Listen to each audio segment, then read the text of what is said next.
Ma'am শুরু করি ma'am. আচ্ছা, আসসালামু আলাইকুম। আমি ডক্টর ফারহানা কাকন।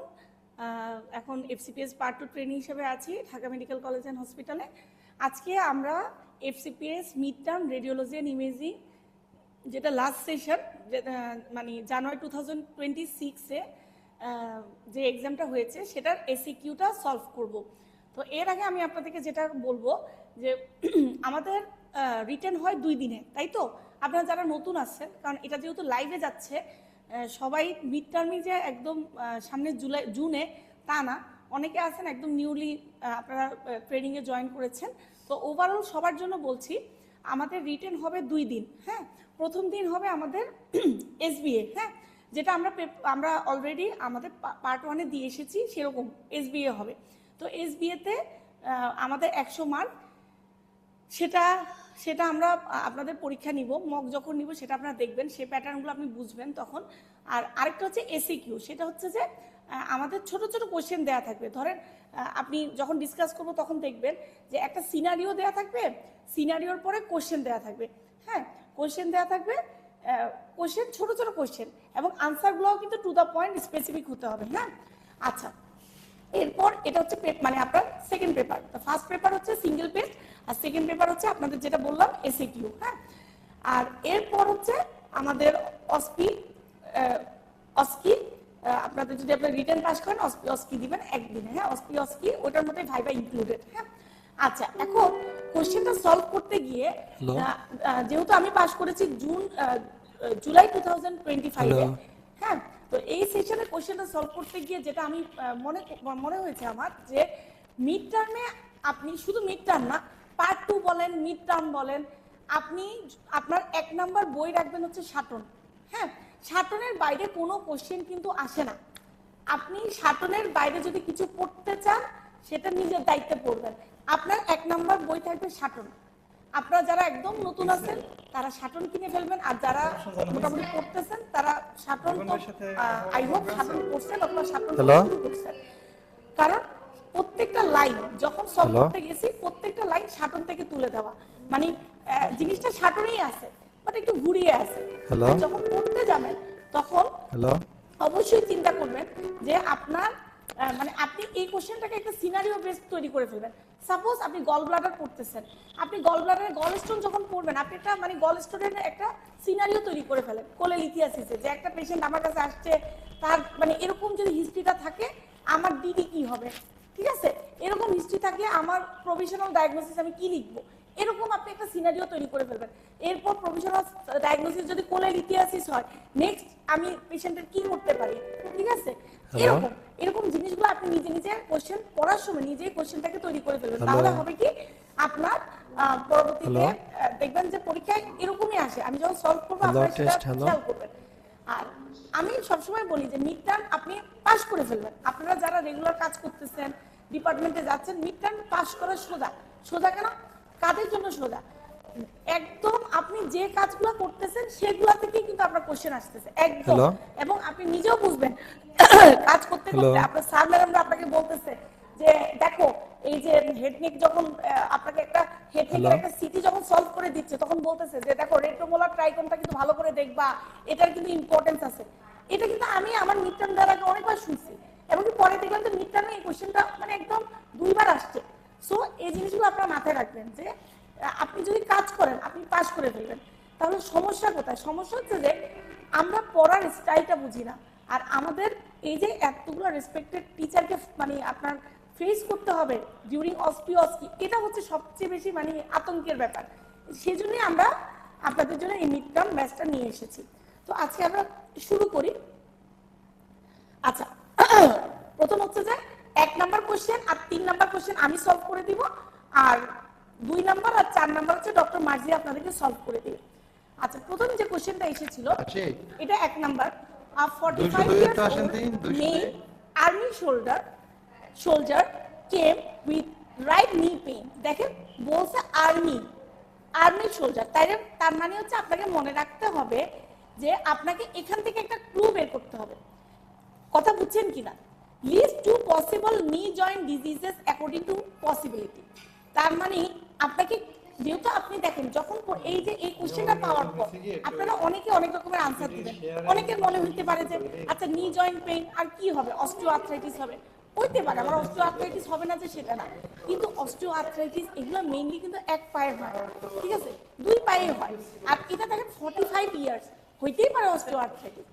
বাট যখনই আপনাকে বলে দিছে আর্মি, তার মানে আপনার মাথায় থাকতে হবে যেহেতু আর্মি বলে দিছে, তার মানে হচ্ছে যে আপনাকে, যেহেতু আর্মি বলে দিছে তার মানে হচ্ছে যে আপনাকে এমন কোনো ডিডি বলতে হবে যেগুলো হচ্ছে আপনার আর্মি পার্সোনালের সাথে যায়। কথা বুঝছেন কিনা? তাহলে আনসার হচ্ছে, প্রথম দেখেন আমরা আমরা যত রিপোর্ট করি, আপনি দেখবেন যে আপনি রিপোর্ট করছেন কিনা, সিএমএইচে যারা আছেন তারা তো জানেনই, ওনাদের অনেক ট্রমাটিক কজ থাকে, তাই না? মানে অনেক ট্রমাটিক কজে নি জয়েন্ট পেইন নিয়ে আসে। তাহলে আমি 1 নম্বর পয়েন্ট দিব হচ্ছে ট্রমাটিক কজ। এই ট্রমাটিক কজে অনেকগুলো কজ হতে পারে, যেটাকে বলে ইন্টারনাল ডিরেঞ্জমেন্ট।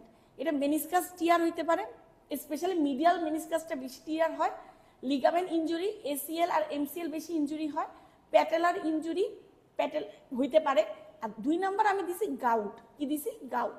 এবার দেখেন, আবার বলতেছি আপনাদেরকে, একবার রাখবেন যে কি কি পয়েন্টগুলো এখান থেকে কোশ্চেন পড়ে কোশ্চেন থেকে আনসারগুলো হাইলাইট করবেন। 45 ইয়ার্স ইটস এ মানে গ্রুপ, মানে এটা একটা খুবই মানে গুড একটা ক্লু। আর্মি সোলজার, এটাও কিন্তু একটা গুড ক্লু আপনার জন্য। কেম উইথ রাইট নি জয়েন্ট, তার মানে মনো আর্থ্রাইটিস, মানে মনো নি মানে মনো জয়েন্ট পেইন, ঠিক আছে, একটা জয়েন্ট পেইন। আপনাকে এই জিনিসগুলো মাথায় রাখতে হবে। এই যে তাহলে আপনাকে মনো আর্থ্রাইটিস বলেন অথবা মানে একটা নিতে পেইন, সেটা আপনাকে কজ খুঁজতে হবে। এই চার্টটা আপনাদের ডেভিডসন কোড থেকে নেওয়া। আর আপনারা জানেন রেডিওলজি এখন শুধু রেডিওলজি না, এটাকে বলা হয় ক্লিনিক্যাল রেডিওলজি। তার মানে ক্লিনিক্যাল বই খাতা এগুলোর সাথে আপনার একটা কোরিলেশন থাকতে হবে। তো আপনি যদি মনো আর্থ্রাইটিসের কজগুলো দেখেন, 1 নম্বর হচ্ছে গাউট, ঠিক আছে। আমার কোশ্চেনের পেশেন্ট হচ্ছে একজন আর্মির লোক, তার মানে আমার আরেকটা সেকেন্ড উত্তর হবে কি? ট্রমা, ঠিক আছে। আর হিমাথ্রোসিস কেন হবে না বলেন তো? যদি আপনার ওই সিনারিওতে বলে দিত যে পেশেন্টের এই ম্যাটার্নাল সাইডে, ম্যাটার্নাল আঙ্কেলের, হ্যাঁ, হিমোফিলিয়া, এরকম একটা ক্লু দিয়ে দিবে। সেজন্য একদম মাথা ঠান্ডা রেখে আপনি আনসার করবেন যে আসলে কি চাচ্ছে। এই যে কোশ্চেন, এটার কিন্তু অনেকগুলো আনসার হইতো না? রাইট নি পেইন, আপনি যে কোনো আনসার দিতে পারতেন। আপনি রিমাটয়েড আর্থ্রাইটিস দেন, আপনি সোরিয়াটিক আর্থ্রাইটিস, রিয়েক্টিভ আর্থ্রাইটিস দেন, আপনি দেন, কিন্তু আপনাকে মনে রাখতে হবে যে আপনার কোশ্চেনের মধ্যেই কিন্তু আনসার থাকবে। একদম মোস্ট পসিবল যে জিনিসটা, সেটা কিন্তু আপনাকে বের করে আনতে হবে যে কি চাচ্ছে। হ্যাঁ, তো এই চারটা আপনারা মোটামুটি মনে রাখবেন। তারপর দেখেন, পরের কোশ্চেনে আপনাকে ছিল হচ্ছে list 3 radiographic hallmark of inflammatory arthritis. Inflammatory arthritis দেখে মনে করিয়েন না যে ফার্স্ট কোশ্চেনটা আপনার ডিডি ইনফ্লামেটরি আর্থ্রাইটিসও হইতেই পারে, ঠিক না? ইনফ্লামেটরি আর্থ্রাইটিসও হওয়া অসম্ভব না, আপনি ডিডি হিসেবে দিতেই পারতেন। আচ্ছা, লিস্ট 3 রেডিওগ্রাফিক হলমার্ক, এখানে just to the point answer করবেন। 1 number symmetric uniform joint space narrowing, এখানে যে ন্যারোইংটা হবে সেটা হবে সিমেট্রিক্যাল এবং ইউনিফর্ম, ঠিক আছে। কিন্তু যদি এটা অস্টিওআর্থ্রাইটিস হতো তাহলে কিন্তু অ্যাসিমেট্রিক্যাল হতো। তাহলে মাথায় রাখেন, ইনফ্লামেটরি আর্থ্রাইটিস আর অস্টিওআর্থ্রাইটিসের মধ্যে একটা বেসিক ডিফারেন্স হচ্ছে ইনফ্লামেটরি আর্থ্রাইটিস হবে সিমেট্রিক্যাল আর অস্টিওআর্থ্রাইটিস হবে অ্যাসিমেট্রিক্যাল। মার্জিনাল ইরোশন থাকবে, ফিউসিফর্ম, সফট টিস্যু সোয়েলিং থাকবে। যদিও আমাকে 3টা বলছে, আরেকটা হচ্ছে জাস্টা আর্টিকুলার অস্টিওপোরোসিস থাকবে। এই 4টা পয়েন্ট আপনার মুখস্থ থাকতে হবে। আর মার্জিনাল ইরোশনটা কোথায় বেশি হয়? রেডিয়াল সাইড অফ এমসিপি, ঠিক আছে, মেটাকার্পো ফ্যালেঞ্জিয়াল জয়েন্ট, এটা রেডিয়াল সাইড মানে হচ্ছে ল্যাটারালি, ঠিক আছে। এবার আসেন পরের কোশ্চেনটা দেখেন। হ্যাঁ, আমাদের মিড টার্মের কোশ্চেনগুলো আপনাদেরকে বারবারই বলছি একটু ট্রিকি হয়। হ্যাঁ, ভালো করে চিন্তা করে দেখবেন। Mention 2 findings of reactivated erythropoiesis in ultrasound of whole abdomen. তাইলে আমি একটু চিন্তা করে দেখি, এই কোশ্চেনটা আগেও আসছিল। হ্যাঁ, যখন আমরা কোশ্চেন সলভ করছিলাম আমরা আগের বারেও পাইছিলাম। তখন দিছিল হচ্ছে mention 2 findings of reactivated erythropoiesis. সোজা কোশ্চেন, আমি একদম ধুমায় আনসার দিয়ে আসছিলাম, হ্যাপাটোস্প্লিনোমেগালি আর হচ্ছে প্যারাভার্টিব্রাল সফট টিস্যু সোয়েলিং, ঠিক আছে, অথবা paravertebral soft tissue mass, easy. ঠিক আছে, কারণ আপনি জানেন রিঅ্যাক্টিভেটেড এরিথ্রোপয়েসিস কোথায় কোথায় হয়। একটা ভালো এক্সাম্পল হচ্ছে থ্যালাসেমিয়া, ঠিক আছে। তো থ্যালাসেমিয়া যদি হয় আমরা কি পাই, আমরা হচ্ছে হেপাটোস্প্লেনোমেগালি হয়। তাছাড়া আমরা কি দেখি, ভার্টিব্রার চারদিকে কি হয়, সফট টিস্যুর শ্যাডো দেখা যায়। কিন্তু সমস্যা করছে in ultrasono of whole abdomen, এটা দিয়ে আমার কোশ্চেনটায় সমস্যা করছে। তাইলে আমি ওই যে প্যারাভার্টিব্রাল সফট টিস্যু সোয়েলিং, সেটা কিন্তু আমি কখনো আলট্রাতে ওভাবে ভালো করে নাও বুঝতে পারি, মানে not a important finding in ultrasound, কথা বুঝছেন। তাহলে সেক্ষেত্রে আমি এই হ্যাপাটোস্প্লিনোমেগালিকে স্প্লিট করে ফেলতে পারি, হ্যাপাটোমেগালি অ্যান্ড স্প্লিনোমেগালি হয়ে গেল আমার দুইটা ফাইন্ডিং। আর শাটনে একটা লাইন আছে, আমি পরবর্তীতে আসতেছি, সেখানে বলছে যে আলট্রাসোনোতে সলিড মাস উইথ ইন্টারনাল ভাস্কুলাইটি আমি পেতে পারি পেটের মধ্যে। তাইলে এটা আমি রাখছি কেন, পয়েন্টটা লাস্টে রাখছি। এই পয়েন্টটা হচ্ছে মানে আপনি যদি দেখেন যে 3টা পয়েন্ট চাইছে, তাই তো আপনাকে 3টা পয়েন্ট বানাইতে হবে। হেপাটোস্প্লেনোমেগালি তো হয়ে গেছে, আরেকটা পয়েন্ট আপনি কি দিবেন, সেক্ষেত্রে আপনি সলিড মাস উইথ ইন্টারনাল ভাস্কুলাইটি দিতে পারেন। তাহলে এক্সট্রা, এটা কিন্তু শাটন থেকে নেওয়া, আমার প্রত্যেকটা আনসার শাটন থেকে নেওয়া, ঠিক আছে, এদিক সেদিক করে লিখা, বাট শাটন থেকে নেওয়া। Extra medullary hematopoiesis in addition to hepatosplenomegaly may be revealed by radiographic finding. A hypovascular heterogeneous soft tissue mass in CT or a solid mass with internal vascularity in USA, যেটা আমি আপনাদেরকে বলছি USG, can represent extramedullary hematopoiesis. On MRI, extramedullary hematopoiesis is a heterogeneous mass with lipid component and variable T1 and T2 weighted appearance and microscopic fat on chemical shift images. The presence of a predominantly fatty lesion can indicate an inactivate hematopoietic mass. The most common location of extramedullary hematopoiesis after hepatosplenomegaly is paravertebral masses. তাইলে কথা বুঝছেন তো, যদি extra medullary haematopoiesis এই কোশ্চেনটা যদি আমার ultrasound কথাটা না থাকতো, আমি একদম ধুমায়া 3টা পয়েন্ট লিখে দিয়ে আসতাম, হেপাটোমেগালি, স্প্লেনোমেগালি আর হচ্ছে প্যারাভার্টিব্রাল সফট টিস্যু ম্যাস। কিন্তু প্রবলেম হয়েছে কি, আলট্রাসাউন্ড বলাতে আমার তো আলট্রাসাউন্ড বেসড আনসার দিতে হবে, তাহলে সেক্ষেত্রে আমি হেপাটোমেগালি, স্প্লেনোমেগালি স্প্লিট করে লিখবো। These masses mostly find incidentally and are more common in thoracic vertebra than abdomen and pelvic area.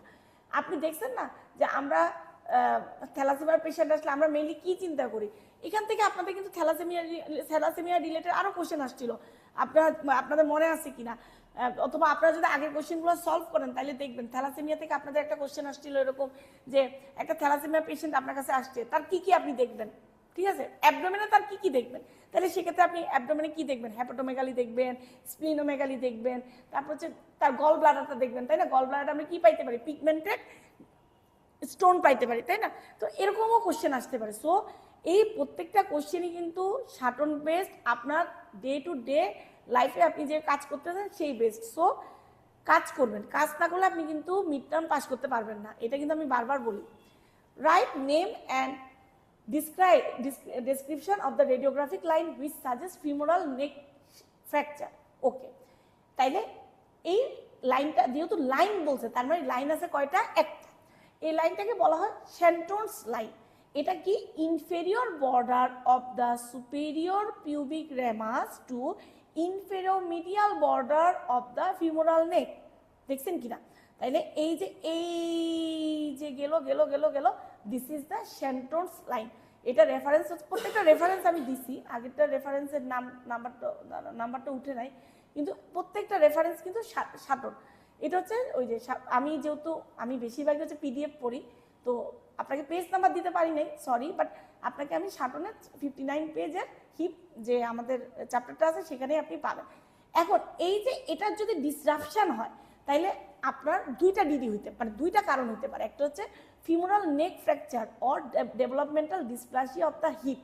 এখন কোশ্চেনটা যদি এরকম আসে যে সাপোজ আপনার কাছে একটা পেশেন্ট আসছে, আপনি দেখছেন তার সেন্টেন্স লাইনটা হচ্ছে disrupted, what is the DD, তাইলে দেখেন ঘুরায় আসছে, কিন্তু আনসার হবে ফিমোরাল নেক ফ্র্যাকচার, আরেকটা হচ্ছে developmental dysplasia of the hip joint. So যখন পড়বেন তখন একটু চিন্তা করে দেখবেন যে আমার কোশ্চেনটা এভাবে আসলে আমি আনসার কিভাবে দিব, ঠিক আছে। রেডিওলজি অনেকটাই হচ্ছে ম্যাথমেটিক্যালের মতো, মানে আপনি কেন এটা হইতেছে সেটা বুঝতে হইলে আপনাকে এভাবে সেভাবে আপনাকে প্রত্যেকটা লাইন বুঝে তারপর আনসার করতে হবে। এখন দেখেন,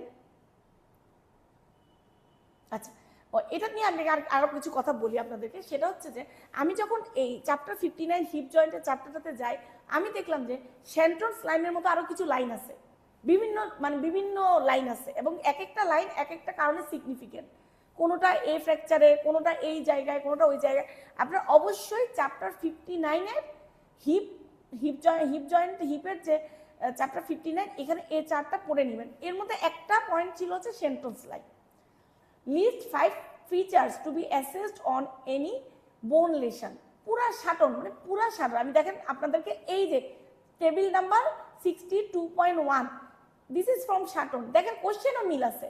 systematic assessment of bone lesion, দেখছেন? Feature to be assessed on any bone lesion. দেখেন আপনি কি করবেন, পুরো সাটন থেকে স্যার ম্যাডামরা তুলে দিচ্ছেন। সাটনের বাইরে পড়ার কোনো দরকারই নেই। হ্যাঁ, আচ্ছা, তাহলে দেখেন, তাইলে 5টা পয়েন্ট আপনাকে লিখতে বলছে যে আপনি একটা বোন লেশনে মাথায় রাখবেন। একটা হচ্ছে age of the patient, location of the lesion appearance, সেটা কি lytic or sclerotic, matrix calcification, aggressive feature, margins within the bone, cortex, periosteum, soft tissue. Chapter দেখেন, চ্যাপ্টার 62 বোন টিউমার থেকে নেওয়া। এই যে ঠিক এই চারটা দেখেন, পুরা এই চারটা দেখছেন। নেক্সট আসি লিস্ট অ্যানাটমিক। আচ্ছা, আমরা 3-এর 1 নম্বর কোশ্চেন শেষ। 3-এর 1 নম্বর কোশ্চেন শেষ। হ্যাঁ, 3-এর 1 নম্বর কোশ্চেনে আমরা মোটামুটি বুঝতে পারছি 3-এর 1 নম্বর কোশ্চেন বেশিরভাগই আমাদের আসছে কোথায় থেকে, আমাদের বোনস রিলেটেড কোশ্চেন বেশি আসছে, তাই না? 3-এ এই যেমন প্রথম কোশ্চেনটা আসছিল আমাদের একটা আর্থ্রাইটিস নিয়ে অথবা নি জয়েন্ট নিয়ে, তারপরে কোশ্চেনটা আসছিল হচ্ছে আমাদের হচ্ছে ইনফ্লামেটরি আর্থ্রাইটিস নিয়ে, তারপর আসছে হচ্ছে আমাদের ধরে নিই থ্যালাসেমিয়া নিয়ে, ঠিক আছে? মানে বোনস এবং ব্লাডের কিছু অংশ। ওকে, দিস অলসো ফ্রম বোন চ্যাপ্টার। তাহলে বোনস থেকে আমাদের বেশিরভাগ কোশ্চেন 3 নম্বরে এসেছে। একটু কফি দিও। 3 নম্বরে এসেছে। হ্যাঁ, এরপর আসেন 3-এর বি। আচ্ছা, 3-এর বিতে যেটা বলছে যে list anatomic subsites of mucosal area of oral cavity.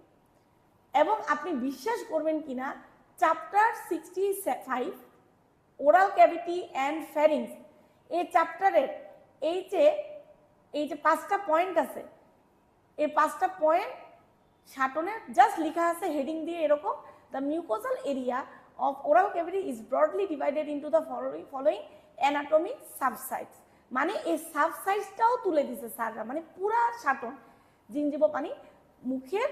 আমরা ওরাল ক্যাভিটিতে মিউকোসাল এরিয়াটাকে কয়টা ভাগে ভাগ করি আমরা? জিনজিভো বাকাল মিউকোসা, তারপর রেট্রোমোলার ট্রাইগন, তারপর floor of the mouth, oral tongue আর হার্ট প্যালেট। ঠিক আছে, জাস্ট এই 5টা point. Name 2 pitfalls in evaluation of oral cavity lesion on cross sectional area। এবং সাটনে 65 চ্যাপ্টারে এভাবেই লেখা। পিটফল মানে হচ্ছে কি কি লিমিটেশন আছে, ঠিক আছে? কি কি লিমিটেশন আছে আমরা যখন ক্রস সেকশনাল ইমেজিং যখন করব, মানে আমরা যখন সিটি করব, কি কি আমাদের লিমিটেশন আছে, ঠিক আছে? একটা হচ্ছে ডেন্টাল অ্যামালগাম। যদি ডেন্টাল অ্যামালগাম যদি থাকে তাহলে কি হবে, আমাদের ছবিটা ভালো আসবে না। সেখান থেকে কি হবে, সেখান থেকে স্ট্রিক্ট আর্টিফেক্ট হবে, বিম হার্ডেনিং হইতে পারে, এবং মোশন আর্টিফেক্টের জন্য আমরা পুরো লেশনটা নাও দেখতে পারি। ঠিক এই 3টা পয়েন্ট একদম পিটফল, কথাটা পিটফলই দেওয়া, কথাটা জাস্ট সাবসাইডসই দেওয়া, মানে যেটা কোশ্চেনে আসছে সেটাই সাটনে দেওয়া। সো সাটনের বাইরে কিচ্ছু পড়বেন না। তাহলে motion artifacts that may obstruct the entire lesion. Mention the extent and content of glottic part of the larynx. পুরা সাটন। তাহলে এক্সটেন্ট যদি আমি দেখি, এটা ছবিটা আমি নিয়ে আসি নাই, কিন্তু খুব সুন্দর ছবি আপনি পাবেন সাটনে। এবং আমি আপনাদেরকে বলবো, হেড নেকে যে জিনিসটা আপনি বেশি গুরুত্ব দিবেন ডিজিজ থেকেও, সেটা হচ্ছে অ্যানাটমি। ঠিক আছে, inferior margin of the laryngeal ventricle to imaginary line approximately 1 centimetre below it. এটা হচ্ছে এক্সটেনশন অফ দ্য গ্লোটিক। এবং এই গ্লোটিক পার্টের মধ্যেই আমাদের থাকে হচ্ছে ট্রু ভোকাল কর্ড। ঠিক আছে, এবং এই যে আপনাদেরকে যে পয়েন্টগুলো দেখাচ্ছি আমি, এই 3টা পয়েন্ট বলেন, এই 3টা পয়েন্ট বলেন, এই 5টা পয়েন্ট বলেন, all the points are important for single based question. ঠিক আছে, সো শুধুমাত্র এখানেই না, সিঙ্গেল বেসডের জন্য আপনার এগুলো খুবই ইম্পর্টেন্ট। তাহলে দেখেন, true vocal cord, not the false vocal cord, anterior commissure and posterior commissure. এটাও চ্যাপ্টার 66 ল্যারিং চ্যাপ্টারে পেয়ে যাবেন। List 5 features of pathological lymph node. এবং আপনাদেরকে একটা মজার কথা বলি, আমার হেড নেকের সবচেয়ে প্রিয় চ্যাপ্টার হচ্ছে লিম্ফ নোড, ঠিক আছে? লিম্ফ নোড চ্যাপ্টারটা এটা আমার সবচেয়ে প্রিয়, কারণ এটা খুবই ইজি, পড়তে সময় কম লাগে, অনেক কিছু আমি প্র্যাকটিক্যাল লাইফে আমরা জানি। যেমন আপনি বলেন, আপনারা যারা আছেন, আপনারা বেশিজন মানুষ তো নাই, আইফোন যিনি আছেন, কে আছে আইফোন? আইফোন, স্যামসাং, আচ্ছা থাক, আপনাদের কোশ্চেন না করি, আমি বলে দিই। ধরেন আপনি যখন আলট্রা করেন, ঠিক আছে, আলট্রা করেন অথবা সিটি করেন, আলট্রাটাই ধরি, আমরা আলট্রা বেশি করি তাই না? আলট্রা যখন করি তখন একটা লিম্ফ নোট যখন পাই আমরা, তখন আমি কিভাবে বুঝি এটা, মানে আমি ধরেন আমি পড়ে যাই না এই লিম্ফ নোটটা, কিভাবে বুঝি এটা ঠিক আছে কিনা, মানে নাকি লিম্ফ নোটটা ডিজিজড, কিভাবে বুঝি, নাকি নর্মাল লিম্ফ নোট নাকি ডিজিজড লিম্ফ নোট, আমরা কিভাবে বুঝি বলেন তো? লিম্ফ নোটের আমরা চেহারা দেখি তাই না? লিম্ফ নোট যদি নর্মালি কেমন করে থাকে বলেন তো? একটু কিডনি শেপ থাকে, একটু না, ভালোই কিডনির মতো লাগে, মাঝে মাঝে লিম্ফ নোট আমি আগে কিডনির মতো লাগতো, কিডনির মতো লাগে। তাহলে এই যে কিডনি শেপ, চেহারাটা নষ্ট হয়ে যাবে, তাহলে আমি কি বলতে পারি চেঞ্জ ইন শেপ? বলতে পারি তো। তারপর দেখেন তার যে লিম্ফ নোটটা বড় হয়ে যাবে, এখন কতটুকু বড়? তাহলে লিম্ফ নোটের দুইটা অ্যাক্সিস আছে, একটা হচ্ছে, আমি যদি লিম্ফ নোটটা দেখি, ধরেন এটা একটা লিম্ফ নোট, ঠিক আছে, যদি এটা ডিজিজড লিম্ফ নোট, তাহলে এটা একটা দুইটা অ্যাক্সিস আছে, একটা হচ্ছে এই অ্যাক্সিস, এটা হচ্ছে এই axis. This axis is called the short axis and this is called the long axis. হ্যাঁ, আমরা সবসময় লিম্ফ নোট মাপবো হচ্ছে শর্ট অ্যাক্সিসে, ঠিক আছে? শর্ট অ্যাক্সিসে সেটা কি হয়ে যাবে, 1 সেন্টিমিটারের বেশি হয়ে যাবে, কথা বলছেন? আচ্ছা, এছাড়া তার কর্টেক্সটা থিকেন্ড হয়ে যাবে, কর্টেক্সটা কেমন হয়ে যাবে, ঠিক হয়ে যাবে। লিম্ফ নোট বলছে কিডনির মতো, তাহলে মাঝখানে থাকবে মেডুলা আর চারদিকে থাকবে কি, কর্টেক্স। তাহলে কর্টেক্সটা কেমন হয়ে যাবে, ঠিক হয়ে যাবে। এটা বলা হয় 3 মিলিমিটারের বেশি হয়ে যাবে, ঠিক আছে? 2.5 বলে কোথাও কোথাও, কোথাও কোথাও 3 মিলিমিটার বলে। তাহলে আমরা মোটামুটি পরীক্ষায় যদি আমি কিছু, আর কি হইতে পারে, ফ্যাটি হাইলামটা লস হইতে পারে। এখন পরীক্ষায় এটা কোশ্চেন আসছে, আপনি কোনোভাবেই পড়ে যান নাই, কোনোভাবে মিস হয়ে গেছে, তাহলে কি আপনি লিখতে পারবেন না? অবশ্যই পারবেন, আপনি কাজ করলে অবশ্যই লিখতে পারবেন। ইনক্রিজ ইন সাইজ, সাইজটা বড় হয়ে যাবে। Change in shape of a note, একটু আগে বলছি, সেটা মেইনলি হচ্ছে রেনিফর্ম শেপ থাকে অথবা কিডনি শেপ থাকে, সেটা কি হয়ে যাবে, রাউন্ডেড হয়ে যাবে, তাই না? এবং শর্ট এক্সিস আর লং এক্সিস, এবং শর্ট এক্সিসের ডায়ামিটারটা রেশিও হয়ে যাবে লেস দেন 2, মানে আর long axis to short axis diameter less than 2 may predict pathological lymph node. Cortical thickening বলছি, সাবকর্টিক্যাল নেক্রোসিস পেতে পারি, লস অফ হাইলার আর্কিটেকচার, এছাড়া এক্সট্রা নোডাল এক্সটেনশন পেতে পারি। এক্সট্রা নোডাল এক্সটেনশন মানে কি, আমি দেখবো যে সারাউন্ডিং মানে সারাউন্ডিং যে টিস্যু, মানে অনেকটা লিম্ফ এডিনাইটিসের ফিচার পাবো, সারাউন্ডিং টিস্যুতে আমি স্ট্রমাল রিয়েকশন পাবো, মানে সারাউন্ডিং টিস্যুতে আমরা ইনফ্লামেটরি রিয়েকশন পেতে পারি, ঠিক আছে? এটাও কিন্তু একটা প্যাথোলজি ডিনোট করে, তাই না? প্যাথোলজি মানে এটা না যে ম্যালিগনেন্সি হইতে হবে, প্যাথোলজি মানে হচ্ছে ইনফ্লামেটরিও তো হইতে পারে, তাই না? তাহলে extra nodal extension with breach of capsule and extension into the surrounding tissue with or without stromal reaction, এটাও আপনার নোট যে চ্যাপ্টারটা আছে, চ্যাপ্টার 67, সেখান থেকে নেওয়া। এখানে এই ছবিটা আমি দিছি আপনাদের জন্য, আপনারা চাইলে, মানে যদিও মিড টার্মে আমি যেটা দেখলাম যে মিড টার্মে সময় পাওয়া যায় না, বুঝছেন? মিড টার্মে আসলে কোশ্চেন সলভ করার সময়, মানে কোশ্চেন সলভ বলতেছি, কোশ্চেন লিখার সময় পাওয়া যায় না, এত কম সময় থাকে, এর মধ্যে এতগুলো আনসার করতে হয়, যদিও আনসারগুলো খুব ছোট ছোট ছোট ছোট, কিন্তু টু দ্য পয়েন্ট আনসার করতেও সময় লাগে, ঠিক আছে? তো আমি যেটা আপনাদেরকে বলবো যে আপনারা চাইলে, কেউ যদি চান ছবি আঁকতে পারেন শর্টকাট করে, আর যদি না চান ইটস নট আ মানে বিগ ডিল, কোনো সমস্যা নেই। তাহলে increase in size, change in shape, thickened cortex, subcortical necrosis, loss of hilar architecture, external extension, necrosis, cystic node, matted node, calcification, hyperdensity, hypodensity, change in echogenicity, enhancing node, এই প্রত্যেকটা জিনিসই কিন্তু pathological নোটের feature. আপনাকে 5টা চাইছে, আপনি 5টা দিয়ে আসতে পারেন, ঠিক আছে? নেক্সট, আচ্ছা পরের কোশ্চেনে আমরা আসি। 3C, at 60 years old, diabetic hypertensive female came with complaint of sudden loss of speech. Sudden সে কথা বলতে পারতেছে না। Which imaging should be done first and why? এবং মজার কথা হচ্ছে এই কোশ্চেনটাই আমাদের বারে আসছিল হচ্ছে, এই কোশ্চেনটা আসছিল হচ্ছে SAQ, sorry SBA, single best question, কথা বলছে। আর এবারে সেটা আসছে হচ্ছে মানে বড় কোশ্চেন। তাহলে আনসার কি হবে, নন কন্ট্রাস্ট সিটি স্ক্যান। পরে বলছে ওয়াই, তাহলে কেন আপনি করবেন? তাহলে নন কন্ট্রাস্ট সিটি স্ক্যান করা কয়েকটা কারণ হচ্ছে যে, একটা হচ্ছে যে আমি যদি সবার আগে একটা কারণ বলি, সেটা হচ্ছে র্যাপিড এক্সক্লুশন অফ হেমোরেজ, যে এই ইনফার্ক্ট যে হইলো অথবা এই স্ট্রোকটা হইলো, এটা কি হেমোরেজিক স্ট্রোক নাকি নাকি ইস্কিমিক স্ট্রোক, এটা ডিফারেন্সিয়েট করা। 2 নাম্বার হচ্ছে সিটি স্ক্যান হচ্ছে ইজিলি অ্যাভেলেবেল, ঠিক আছে, এবং টাইম কনজিউমিং হয় না, ঠিক আছে, শর্ট টাইম লাগে, স্ক্যানিং টাইম কম, ঠিক আছে। এই দুইটা আপনি লিখবেন। আমি যদিও আপনাদের জন্য একটা পয়েন্ট লিখছি, বাট আমি চাইবো আপনারা দুইটা পয়েন্ট লিখবেন। একটা হচ্ছে র্যাপিড এক্সক্লুশন অফ হেমোরেজ, এই কথাটা আপনি না লিখলেও হবে, আমি যে ভিতরে কথাটা বোঝার জন্য দিছি যে why we should exclude haemorrhage, why. এটা হচ্ছে যে যদি ইস্কিমিক স্ট্রোক হয়, ঠিক আছে, ইস্কিমিক স্ট্রোক হইলে আপনি থ্রোম্বোলাইসিস দিতে পারবেন, ঠিক আছে, কারণ আপনাকে থ্রোম্বাসটাকে কি করতে হবে, লাইসিস করতে হবে, ঠিক আছে। এবং যদি সেটা হেমোরেজিক স্ট্রোক হয় এবং আপনি ভাবছেন যে আরে ইস্কিমিক স্ট্রোকই তো, হ্যাঁ, আপনি মানে ব্লাইন্ডলি থ্রোম্বোলাইসিস এজেন্ট দিয়ে দিচ্ছেন, যেমন টিপিএ অথবা টেনেক্টাপ্লেস, ছোটবেলায় আমরা পড়ছি এই ওষুধগুলো, ড্রাগগুলোর নাম, আপনি দিয়ে দিচ্ছেন। এটা যদি হেমোরেজিক স্ট্রোক হয় তাহলে হেমোরেজটা কি হবে, এক্সপান্ড হবে, হেমোরেজ এক্সপান্ড হয়ে আপনার মাস ইফেক্টে পেশেন্ট মরেই যাবে, আপনার হার্নিয়েশন হয়ে, ব্রেন হার্নিয়েশন হয়ে পেশেন্ট মরেই যাবে।